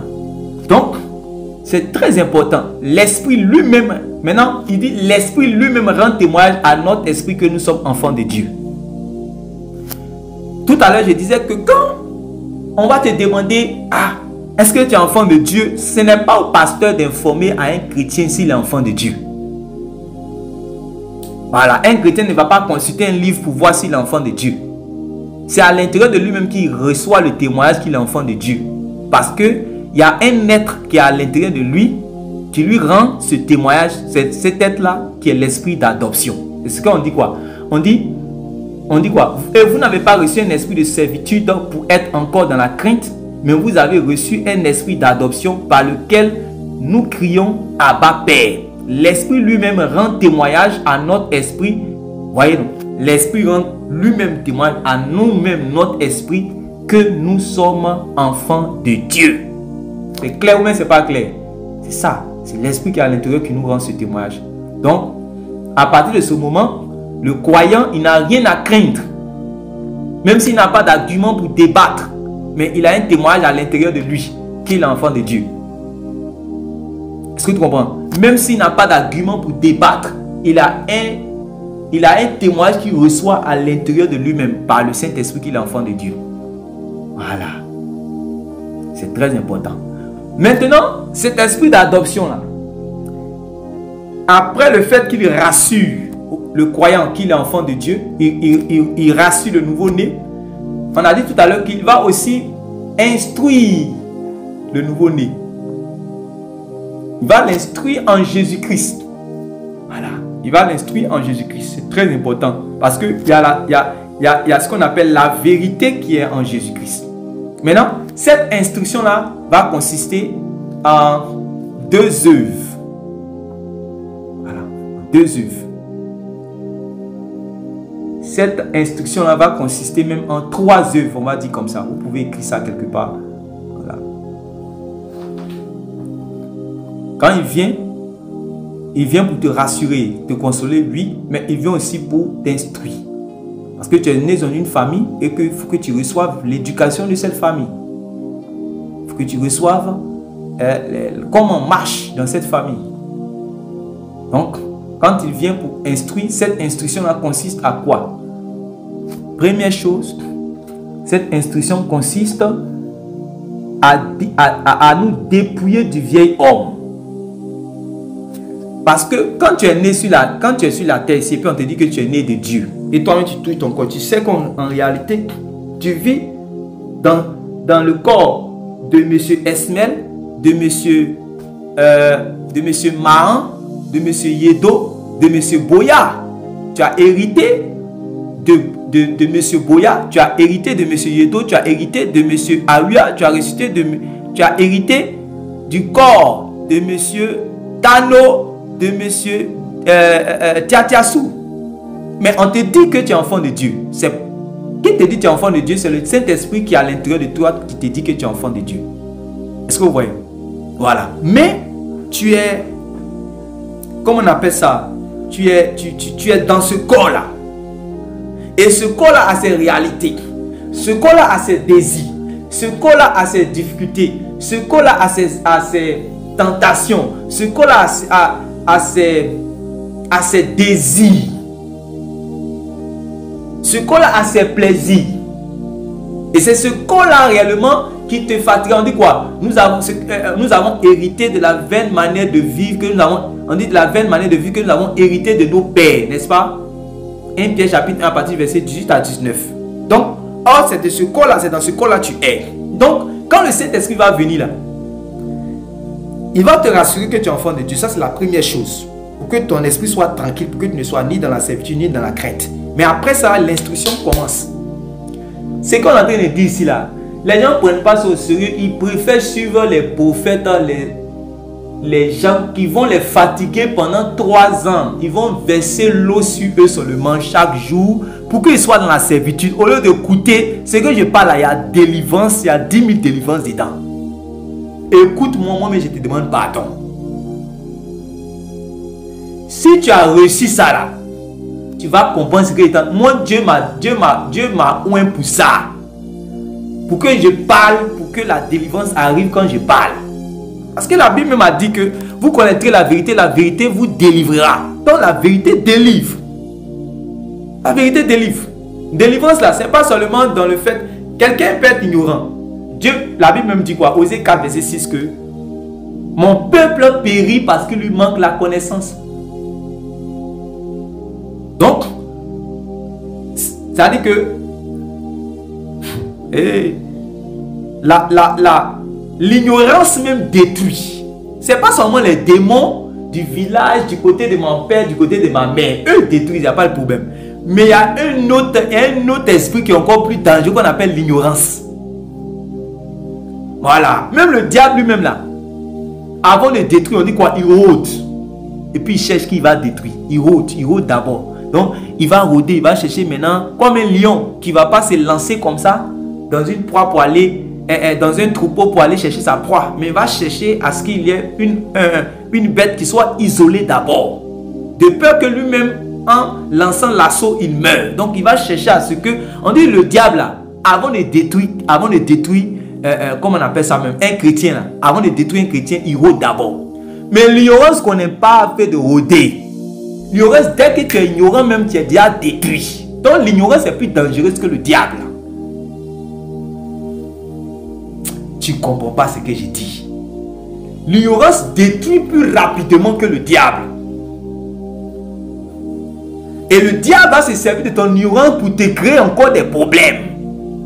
Mais une fois que tu as franchi par la connaissance qui est de la vérité qui est en Jésus-Christ, c'est pour ça qu'on dit quoi? Paul, apôtre du Seigneur Jésus, pour la foi des élus de Dieu et pour la connaissance de la vérité qui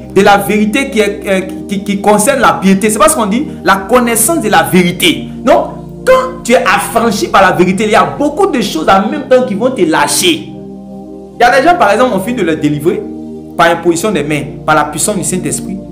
Mais comme il n'a pas la connaissance qui vient après pour savoir comment maintenant il va conserver cette délivrance, il va aller répandre les mêmes esprits là et sa condition sera pire que la première. Oui ou non? C'est pour ça qu'on parle, on dit écouter les gens pensent que c'est parce qu'on n'a pas l'onction. Ce que je parle, ce que je dis là, il y a l'onction dedans. C'est parce que l'onction là même, tu ne sais pas ce que c'est que l'onction. On doit t'enseigner aussi ce que c'est que l'onction. Donc, je ferme la parenthèse. L'esprit qui vient pour rendre témoignage à l'intérieur de toi que tu es enfant de Dieu là. Ce même esprit, il va maintenant t'instruire. En fait, tout à l'heure, j'ai dit qu'il sera comme un tuteur, un administrateur. Pourquoi? Parce que ton Père Céleste est en haut. Tout le monde ne peut pas discuter cela. Donc, mais ton Père Céleste est représenté par quelqu'un qu'on appelle le Saint-Esprit. J'ai utilisé ce langage humain pour que vous puissiez comprendre. J'utilise ce langage humain pour que ça soit clair dans vos esprits. Donc, lui, il connaît les profondeurs du Père. Il connaît les manières du Père. Il connaît les pensées du Père. Il connaît l'éducation. C'est-à-dire que ce que le Père veut. Donc c'est le Père qui lui montre comment lui doit éduquer son enfant sur la terre. C'est pour cela que tout chrétien réellement qui bafoue le partenariat solide entre lui et le Saint-Esprit là, en fait, il refuse l'éducation de Dieu. Et c'est ce que Paul a dit une fois aux chrétiens, je crois, les chrétiens de Thessalonique. Je vais vous montrer ça. Il dit, si vous êtes en train de faire ça, vous êtes en train de vous comporter, excusez-moi pour l'expression, comme des enfants mal éduqués. C'est ce qu'il est en train de dire en réalité, mais vous allez comprendre. 1 Thessaloniciens chapitre 4, je crois, vers le verset 8-9 là-bas. Vous allez comprendre. Il dit, dans 1 Thessaloniciens chapitre 4, vers le verset 8, voilà. Après avoir dit au verset 7, car Dieu ne nous a pas appelés à l'impureté mais à la sanctification. Au verset 8, il dit, celui donc qui rejette ses préceptes ne rejette pas un homme, mais Dieu qui vous a aussi donné son Saint-Esprit. Est-ce que vous comprenez ce qu'il est en train de dire par là? Il dit, celui donc qui rejette ses préceptes ne rejette pas un homme, mais Dieu qui vous a donné son Saint-Esprit. Le Saint-Esprit là, c'est le Saint-Esprit en fait qui va venir de la part de Dieu pour nous montrer maintenant, on est rentré dans la famille là, la famille des héritiers du royaume, très bien. Maintenant, comment est-ce qu'on se comporte? Comment est-ce qu'on se conduit? Comment est-ce qu'on fait? Comment est-ce qu'on parle? Comment est-ce qu'on s'habille? Comment est-ce qu'on réfléchit? Tout ça, c'est le Saint-Esprit qui doit maintenant nous dire. Maintenant, la première œuvre qu'il fait, ça va consister à faire quoi? À nous dépouiller du vieil homme. Parce que tu habites réellement dans le vieil homme. Tu habites dans le vieil homme.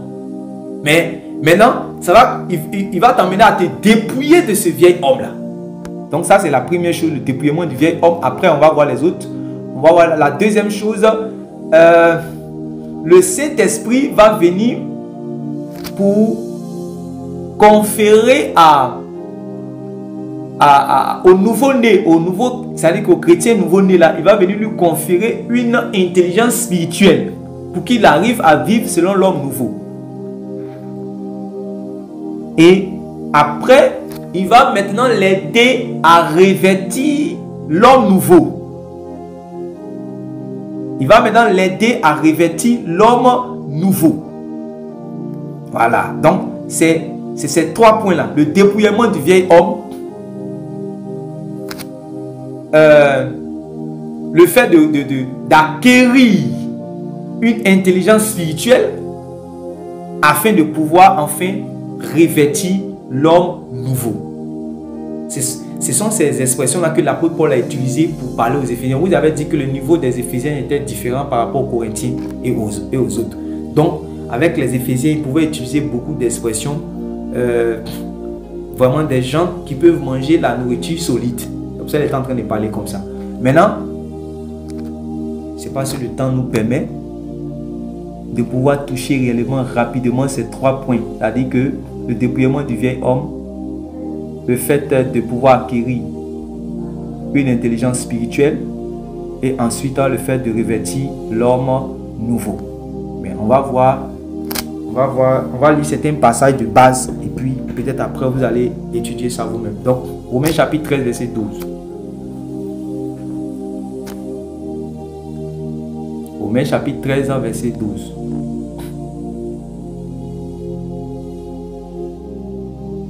Ou bien, oui, quelqu'un prend Romains chapitre 13, verset 12 et une autre personne prend Éphésiens 4, verset 22. Donc, une personne prend Romains chapitre 13, verset 12 et une autre personne prend Éphésiens chapitre 4, verset 22. Voilà. Donc, qui peut me rappeler l'instruction consiste à quoi avant qu'on commence la lecture? L'instruction, en fait, du Saint-Esprit, je le crois, puisqu'on a dit qu'il vient pour rassurer et aussi vient pour instruire. L'esprit d'adoption vient pour rassurer, mais il vient aussi pour instruire. N'est-ce pas? N'est-ce pas? Maintenant, par rapport à l'instruction, on a dit qu'il fait quoi, il fait quoi, il fait quoi. Il nous instruit à faire quoi? Il nous instruit à faire quoi? Rapidement, qui se rappelle, qui a noté?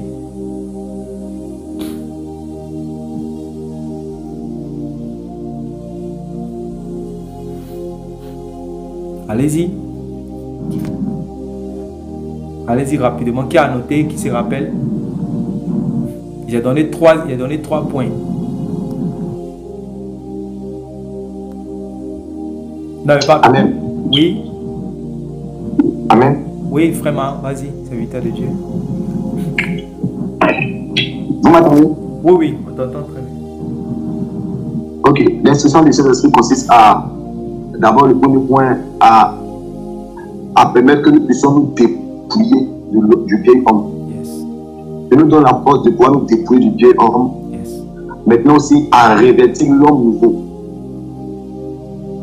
Ça, c'est le deux points que j'ai. Ça, sont les deux points que j'ai pu véritablement noter. Oui, c'est déjà bon. Normalement, c'est les deux.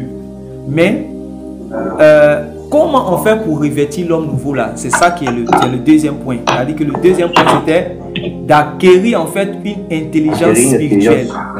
Voilà, c'est ça qui va te permettre de pouvoir revêtir. Parce que... Il nous donne d'acquérir une intelligence spirituelle. Très bien, ça c'est le deuxième point. Maintenant, le troisième point, en fait, c'est la suite, c'est la conséquence en fait du deuxième point. Parce que on doit se dévêtir de nous-mêmes pour pouvoir revêtir l'homme nouveau. On doit se dévêtir de nous-mêmes pour pouvoir revêtir l'homme nouveau. Maintenant, quand on est instruit à se dévêtir de nous-mêmes là, c'est ce que Paul dit. Il dit, quand j'étais à Jérusalem, à Damas et partout, j'ai prêché la repentance avec la repentance et la conversion à Dieu avec la pratique d'œuvres dignes de la repentance. C'est-à-dire qu'emmener les gens en fait à ne plus vivre selon l'homme ancien, dépouillé. Mais ça ne s'arrête pas là. Parce que beaucoup de chrétiens s'arrêtent à là. Je ne fume plus, je ne me drogue plus, je ne commets plus d'adultère, je ne vais plus au maquis. C'est bon. Mais il faut que maintenant tu reçoives une intelligence nouvelle pour voir maintenant, c'est vrai que tu ne vis plus comme ça. Maintenant, comment est-ce que tu dois vivre? Est-ce que vous comprenez ça? Voilà. Donc c'est là maintenant que tu vas acquérir maintenant une intelligence spirituelle.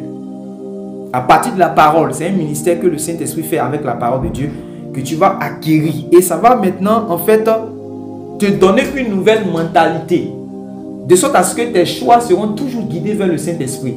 On dit par exemple dans Genèse là, que lorsque les hommes se réveillent net, leurs choix, leurs orientations, c'était toujours vers le mal. C'est à cause de quoi? La mentalité qui est déjà remplie de ténèbres.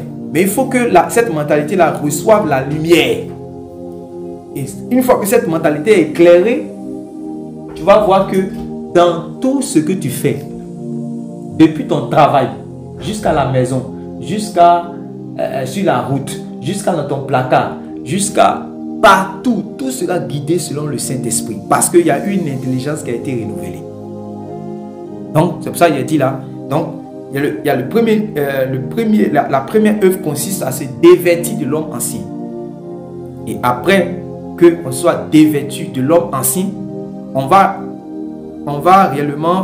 accepter ce réformatage là que le Saint-Esprit va faire par la parole de Dieu en nous. Voilà. Et on va acquérir également une intelligence spirituelle qui va déposer en nous une mentalité. Ça, c'est un autre. C'est tout un séminaire. Ben, quand Dieu fera grâce, on va parler de toutes ces choses-là dans les détails. Mais comme on est en train de parler rapidement du ministère du Saint-Esprit, c'est pour ça qu'ils sont en train d'aller vite. Donc, une fois que tu as acquis cette intelligence-là, ça va poser en toi une mentalité. Tout homme agit suivant une mentalité qui est en lui. Et tu vois quelqu'un voler, c'est parce que dans sa mentalité là, lui-même c'est un voleur. Donc il faut que c'est là-bas que la délivrance doit se passer d'abord. Et puis, c'est pour cela quand on fait sortir par exemple les gens des prisons, on fait quoi d'abord? On essaie de... J'ai oublié l'expression là, aidez-moi. Quand quelqu'un sort de la prison, on fait... Réinsérer. Oui, mais maintenant pour le réinsérer là, on fait quoi? Pour qu'il puisse réintégrer la société là, il faut qu'on puisse réellement par exemple, lui dit voici comment tu dois faire, voici comment. Sinon, si on ne lui dit pas ça, voilà, si on ne lui dit pas ça, si on ne lui dit pas ça, s'il rentre, s'il revient, c'est-à-dire que les mêmes erreurs qu'il a commises, il va retourner encore dedans. Voilà. Même la société même a peur. La société dit, qu'est-ce qui prouve qu'il ne va pas aller encore égorger ou même tuer quelqu'un? Donc, ce n'est pas parce qu'on a fait sortir directement de la prison que automatiquement ses dispositions de cœur ont changé. Donc, il faut que sa mentalité réellement puisse changer pour que, étant dans la société, il n'arrive plus à faire les mêmes erreurs. C'est justement la raison pour laquelle Dieu, quand il a fait sortir les enfants d'Israël de l'Égypte, il ne les a pas envoyés directement à 3 jours en même temps en Canaan. Puisqu'ils allaient se comporter même chose comme les Canaan, directement, il n'allait même pas trouver un même qui sera bien capable de marcher selon lui. Donc, il a fait passer dans le désert. Et dans le désert, il a envoyé ce que la loi. Et la loi représentait en fait ce ministère que le Saint-Esprit va jouer pour donner réellement l'éducation. Et quand ils vont recevoir ça, il va leur dire, quand vous allez entrer, voilà comment vous devez vivre. Vous ne devez pas vivre comme les autres parce que eux ils ont vécu comme ça. C'est à cause de ça la colère est venue sur eux. La parole de Dieu là, c'est la même chose. De la Genèse jusqu'à l'Apocalypse, Dieu suit toujours réellement un mouvement, une pensée. Il faut que vous puissiez comprendre. Donc, vous l'avez bien dit, première œuvre, le dépouillement du vieil homme. Et j'ouvre rapidement une parenthèse, mais ce n'est pas l'objet de notre étude. Vous voyez, à chaque fois on parle de dépouillement, la doctrine du dépouillement. Quand les apôtres parlent du dépouillement, ou bien quand la Bible parle du dépouillement, cela ne consiste pas, c'est-à-dire que à ne plus, c'est-à-dire que à prier avec un voile et puis à ne plus mettre les mèches. Tout ça n'est pas mauvais, tout ça est bon parce qu'en réalité, le peuple de Dieu a sa manière de penser, de réfléchir, de s'habiller, de chanter, de faire toute chose qui est différente par rapport au monde. Ça, c'est clair. Ça a été comme ça depuis que Dieu a commencé à marcher avec un homme, une famille, un peuple, une nation. Parce que c'est comme ça. C'est pour ça qu'il dit, vous êtes une nation sainte. Vous n'êtes pas comme les autres. Vous ne devez pas faire comme les autres. C'est ce que l'apôtre Paul même va dire dans Éphésiens chapitre 4, verset 17. Vous ne devez pas marcher comme les païens. Vous ne devez pas penser comme les païens. Vous ne devez pas vous habiller comme les païens. Tout ça, c'est vrai. Mais les gens ont chargé l'affaire du dépouillement sur le fait réellement de s'habiller. Vous dites non, nous croyons la doctrine du dépouillement. Le dépouillement selon les Écritures, c'est une mentalité ancienne qui est à l'intérieur de l'homme. Que l'homme en fait dont l'homme doit se dévêtir. Parce qu'une fois que cette mentalité-là, regardez, les gens ont rendu les gens hypocrites. Est-ce que vous voyez? Parce que le travail n'avait pas commencé à l'intérieur pour que la personne puisse adopter une nouvelle mentalité. Mais le travail a commencé aussitôt à l'extérieur. On leur a dit non, dans notre église là, voici comment on s'habille, voici comment on fait. Et vous allez voir que les gens vont accepter. Je prends l'exemple chez les christianistes célestes. Chez les christianistes célestes là, quand vous regardez, quand vous rentrez dans les lieux de culte, vous voyez comment les femmes s'habillent. Ça veut dire que tout le monde est couvert, tout le monde est en blanc, tout le monde est chose, tout ça là. Mais une fois, souvent même, elles ne portent pas chaussures parce que le lieu où ils se tiennent là, c'est saint. Entre griffes. Vous voyez? Mais, qui elle a fini ça là? Demain, elle peut partir d'en bas. C'est-à-dire que quand le culte est fini, elle peut partir automatiquement d'en bas. Parce qu'elle n'avait pas compris en réalité que c'est-à-dire que l'aspect extérieur qu'elle a montré le jour du dimanche là, c'est le fruit de sa vie intérieure. Elle ne sait pas que c'est le fruit de sa vie intérieure. Donc c'est devenu pour elle un témoignage extérieur. Ça devient maintenant comme les pharisiens faisaient. Parce que c'est ce que les pharisiens faisaient. Eux, ils portaient des longues robes, des longues filatères. Est-ce que vous voyez? Et puis, ils donnaient automatiquement un témoignage parce qu'on reconnaît le moine forcément par son vêtement. Est-ce que vous voyez? Voilà, on reconnaît le moine par son vêtement. Donc quand tu vas voir que de la manière le pharisien habillé, tu vas dire Saint Eliakim, Saint Josaphat. Ouais, parce que son habit même ça ressemble à Saint Josaphat. Mais quand Jésus le pénètre avec ses yeux spirituels, Jésus voit qu'à l'intérieur c'est pourri. Donc ce que Dieu veut c'est quoi? Ce n'est pas que l'extérieur automatiquement soit pourri, non. Il dit nettoie principalement quoi? L'intérieur. Afin que l'extérieur aussi soit net. Nettoie l'intérieur de la coupe afin que l'extérieur aussi soit net. Donc, Jésus n'est pas contre le fait que l'extérieur soit net. Il est pour ça. Mais il veut que ça commence d'abord à l'intérieur. Mais le secret de ça, c'est ce qu'on est en train de dire là. Le fait d'acquérir une intelligence spirituelle. Et quand on acquiert, ça devient une mentalité en toi à l'intérieur. Et tu vas voir que tes actions réellement sont influencées par ta mentalité. Et c'est fini. Ta manière de t'habiller, ta manière de parler. Vous voyez les chrétiens qui, excusez-moi pour l'expression, un chrétien comme ça, pas bien là, un maudit là. C'est sa mentalité. Il y a beaucoup de maudits à l'intérieur. Une fois que maudit là quitte à l'intérieur, c'est fini. Ça ne peut plus sortir de sa bouche. Ça veut dire que ça ne peut plus sortir de sa bouche. Est-ce que vous comprenez? Donc, dépouillement du vieil homme, adopter une intelligence spirituelle et ensuite tu vas revêtir l'homme nouveau. L'homme nouveau qui est créé selon la pureté, la sainteté par Dieu. On va lire les passages là. Prenez rapidement. On termine par tous ces passages là. On a déjà pris beaucoup de temps. Oui. Les passages que vous avez donnés. On est sur le dépouillement du vieil homme. Oui. Parce que sans cela, le chrétien va vivre toujours dans la servitude. Il va vivre dans la crainte à cause des œuvres des ténèbres. Il va vivre dans la servitude. Voilà. Parce qu'il est dans la chair. Et la chair maintient l'homme dans le péché. Donc chaque jour, tu dois forcément te dépouiller du vieil homme. Donc, c'est pour ça que l'esprit d'adoption va venir instruire le nouveau-né, le croyant nouveau-né d'abord à se dépouiller du vieil homme. Parce que le vieil homme, lui, il est là pour se livrer aux convoitises mondaines, aux convoitises charnelles. Le vieil homme là où on est en train de parler là, lui, il a envie, pendant qu'on est en train de faire les choses de Dieu, lui, il a envie d'aller s'asseoir au complexe parce qu'il y a un festival de flaguettes. Lui, il aime ça. Tant qu'il y en a, il aime ça. Lui, il aime réellement concert de Didipé. Lui, il aime ça. Voilà. Quand on met repentance, et puis on met un concert de Didipé là. Concert de Didipé là, ça bat comme ça. Le vieil homme. Donc, il faut qu'il se dépouille. C'est ça le dépouillement. Ouais. Oui. Romains chapitre 13. Verset 12. Amen. La nuit est avancée, le jour approche. Dépouillons donc des œuvres des ténèbres et revêtons les armes de la lumière.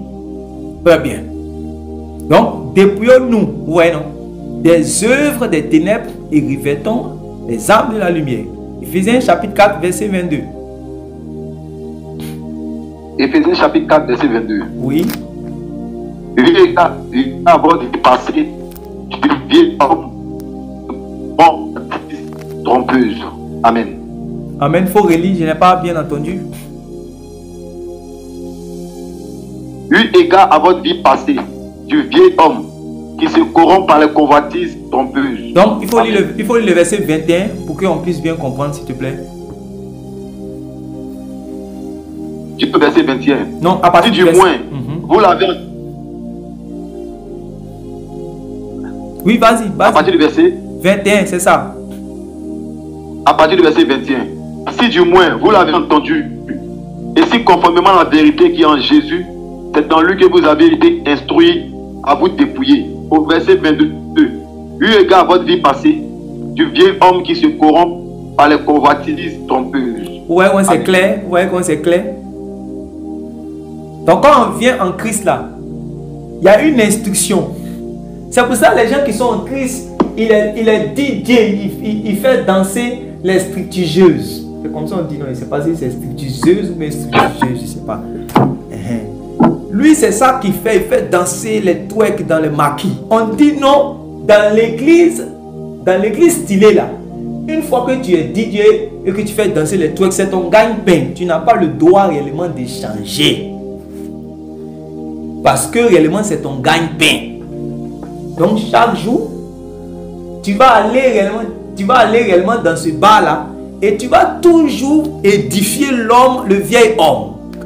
Avec tes twerks, avec les remissages pour faire danser les structures, tu vas toujours fortifier l'homme, le vieil homme. Parce que ça ne peut pas fortifier, l'homme nouveau. Tout le monde est d'accord avec ça. Est-ce que vous comprenez? On dit non, dans l'église agricole, c'est là on leur demande aux gens, si tu t'es converti, tu dois réellement laisser ton travail qui va te donner réellement. Pourtant, le travail là te souille et fortifie l'homme ancien. Sinon, on n'a pas de problème avec le travail. Jamais. Dieu me demande à ce qu'on travaille. Mais est-ce que le travail que tu fais là, ça ne souille pas ton âme? C'est ça. On dit non, que nous, on entend dire aux chrétiens, non, il ne faut pas, ils vont chanter. Qui a dit? Est-ce que même nous, est-ce qu'il n'y a pas les chantes dans l'église? Il y a les chants. Est-ce qu'il n'y a pas les gens qui chantent pour Dieu? Si, mais la chanson que tu chantes là, c'est ça le problème. Mais les gens qui n'arrivent pas à accepter ça, c'est parce que ce type des enseignements là, ils n'ont pas compris. Il dit non, que moi là, c'est mon style. C'est mon style, moi j'aime les péter ça là seulement là. En tout cas, le pasteur là, il presse bien. Mais moi, les péter là, il n'y a pas, non. Ça là seulement tu as touché là, Non, il y a changé d'église. Parce que péter là est dans son cœur. Il faut que sa mentalité change par rapport à péter. Est-ce que vous comprenez? Voilà. C'est très important. Donc, ça consiste à être instruit pour se dépouiller eu égard de son ancienne vie. C'est ce que c'est clairement écrit là-bas, comme vous voyez. Pourquoi? Parce que certainement l'apôtre Paul a commencé à voir aussi certains chrétiens qui sont encore en train de vivre selon l'homme ancien.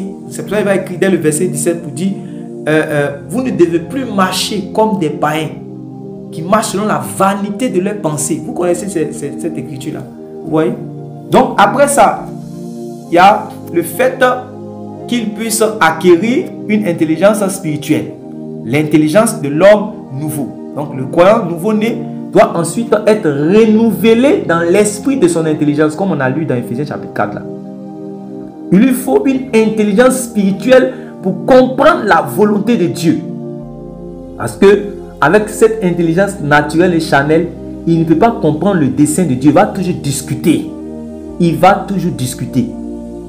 Il doit d'abord être transformé par le renouvellement de l'intelligence pour ne plus discuter, pour ne plus raisonner, pour être à l'aise avec ce que Dieu dit. Sinon, il va toujours discuter, raisonner et combattre ce que Dieu dit à cause de sa mentalité. Est-ce que vous voyez? Romains 12, verset 2. Rapidement. Romains 12, verset 2. Romains 12, verset 2. Amen. Oui. Ne vous conformez pas au siècle présent, et soyez transformés par le renouvellement de l'intelligence, afin que vous discerniez quelle est la volonté de Dieu, ce qui est bon, agréable et parfait. Très bien. Ne vous conformez pas au siècle présent, mais soyez transformés. Mais comment on est transformé? Par une œuvre, par le renouvellement de l'intelligence. Vous voyez la transformation, non? Ça ne crée pas au hasard. Il y a un renouvellement de l'intelligence. Or, l'intelligence, c'est ce qu'on appelle la mentalité. Voilà. Donc la transformation ne va pas quitter comme ça au hasard. Je suis transformé en Jésus, ça va quitter. On dit non, un enfant de Dieu ne peut jamais faire ça. Arrêtez de mentir aux gens. Il est enfant de Dieu bien, mais il fait ça. Pourquoi? Parce qu'à l'intérieur là, c'est vrai, il est né, mais il n'a pas la sagesse de la maison. Il n'a pas l'éducation de la maison. Il n'a pas l'instruction de la maison. Il n'a pas la maturité de la maison. Il n'a pas ces choses-là. C'est normal qu'il va se comporter comme si il n'était même pas enfant de Dieu. Pourtant, il est enfant de Dieu. Donc, moi, je ne crois pas aux gens qui disent non, un enfant de Dieu là, il ne peut jamais faire ça. Arrêtez de dire ça là. Dans la Bible, vous lisez, vous voyez qu'il y a un enfant de Dieu mais qui allait jusqu'à prendre la femme de son père. C'est écrit. C'est parce que l'intelligence n'est pas renouvelée.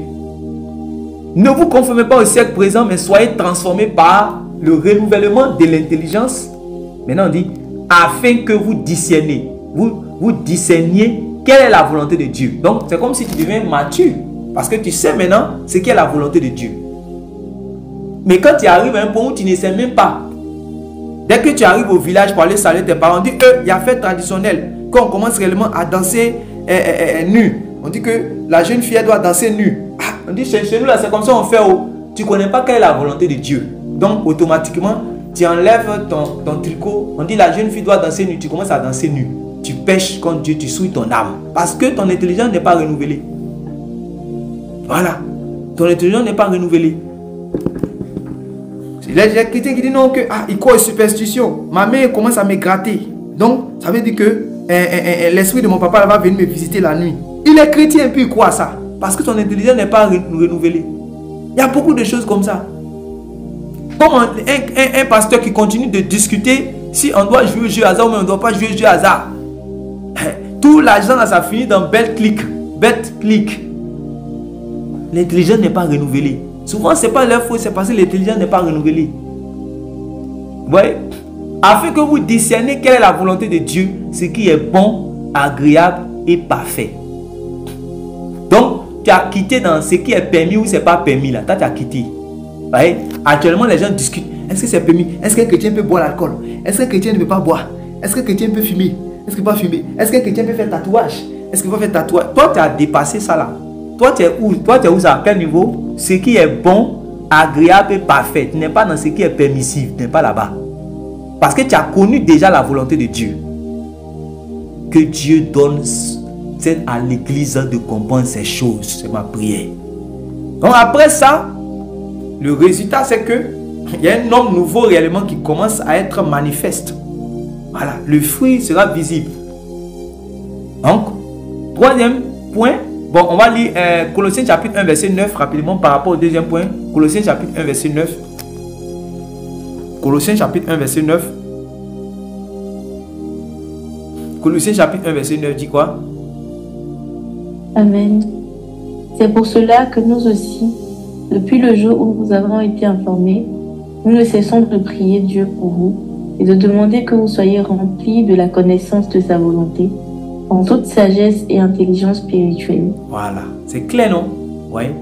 Voilà, c'est une instruction de sa volonté en toute sagesse et intelligence spirituelle.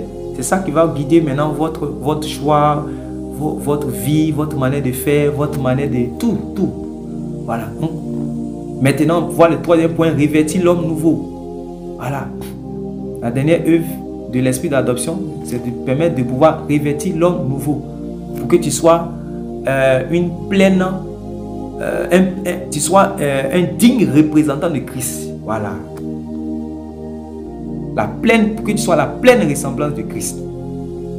Donc on va lire le passage de Romains chapitre, quelqu'un prépare Romains chapitre 13 verset 14 et puis Galates chapitre 2 verset 20. Donc c'est le dernier point qu'on voit par rapport au revêtement, parce que le croyant nouveau ne doit en fait être instruit à revêtir l'homme nouveau, c'est-à-dire à devenir semblable à l'image de Jésus-Christ. C'est ce qui est écrit dans Romains chapitre 8 là, vers le verset 29 là, c'est écrit là-bas. Donc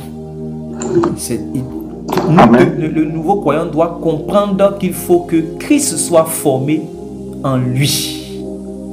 Voilà, que Christ soit formé en lui. Oui, lis le passage, les deux passages. Oui, Romains chapitre 13. Oui, verset 14. Verset 14. Mais revêtez-vous du Seigneur Jésus-Christ et n'ayez pas soin de la chair pour en satisfaire les convoitises. Amen. Amen. Amen.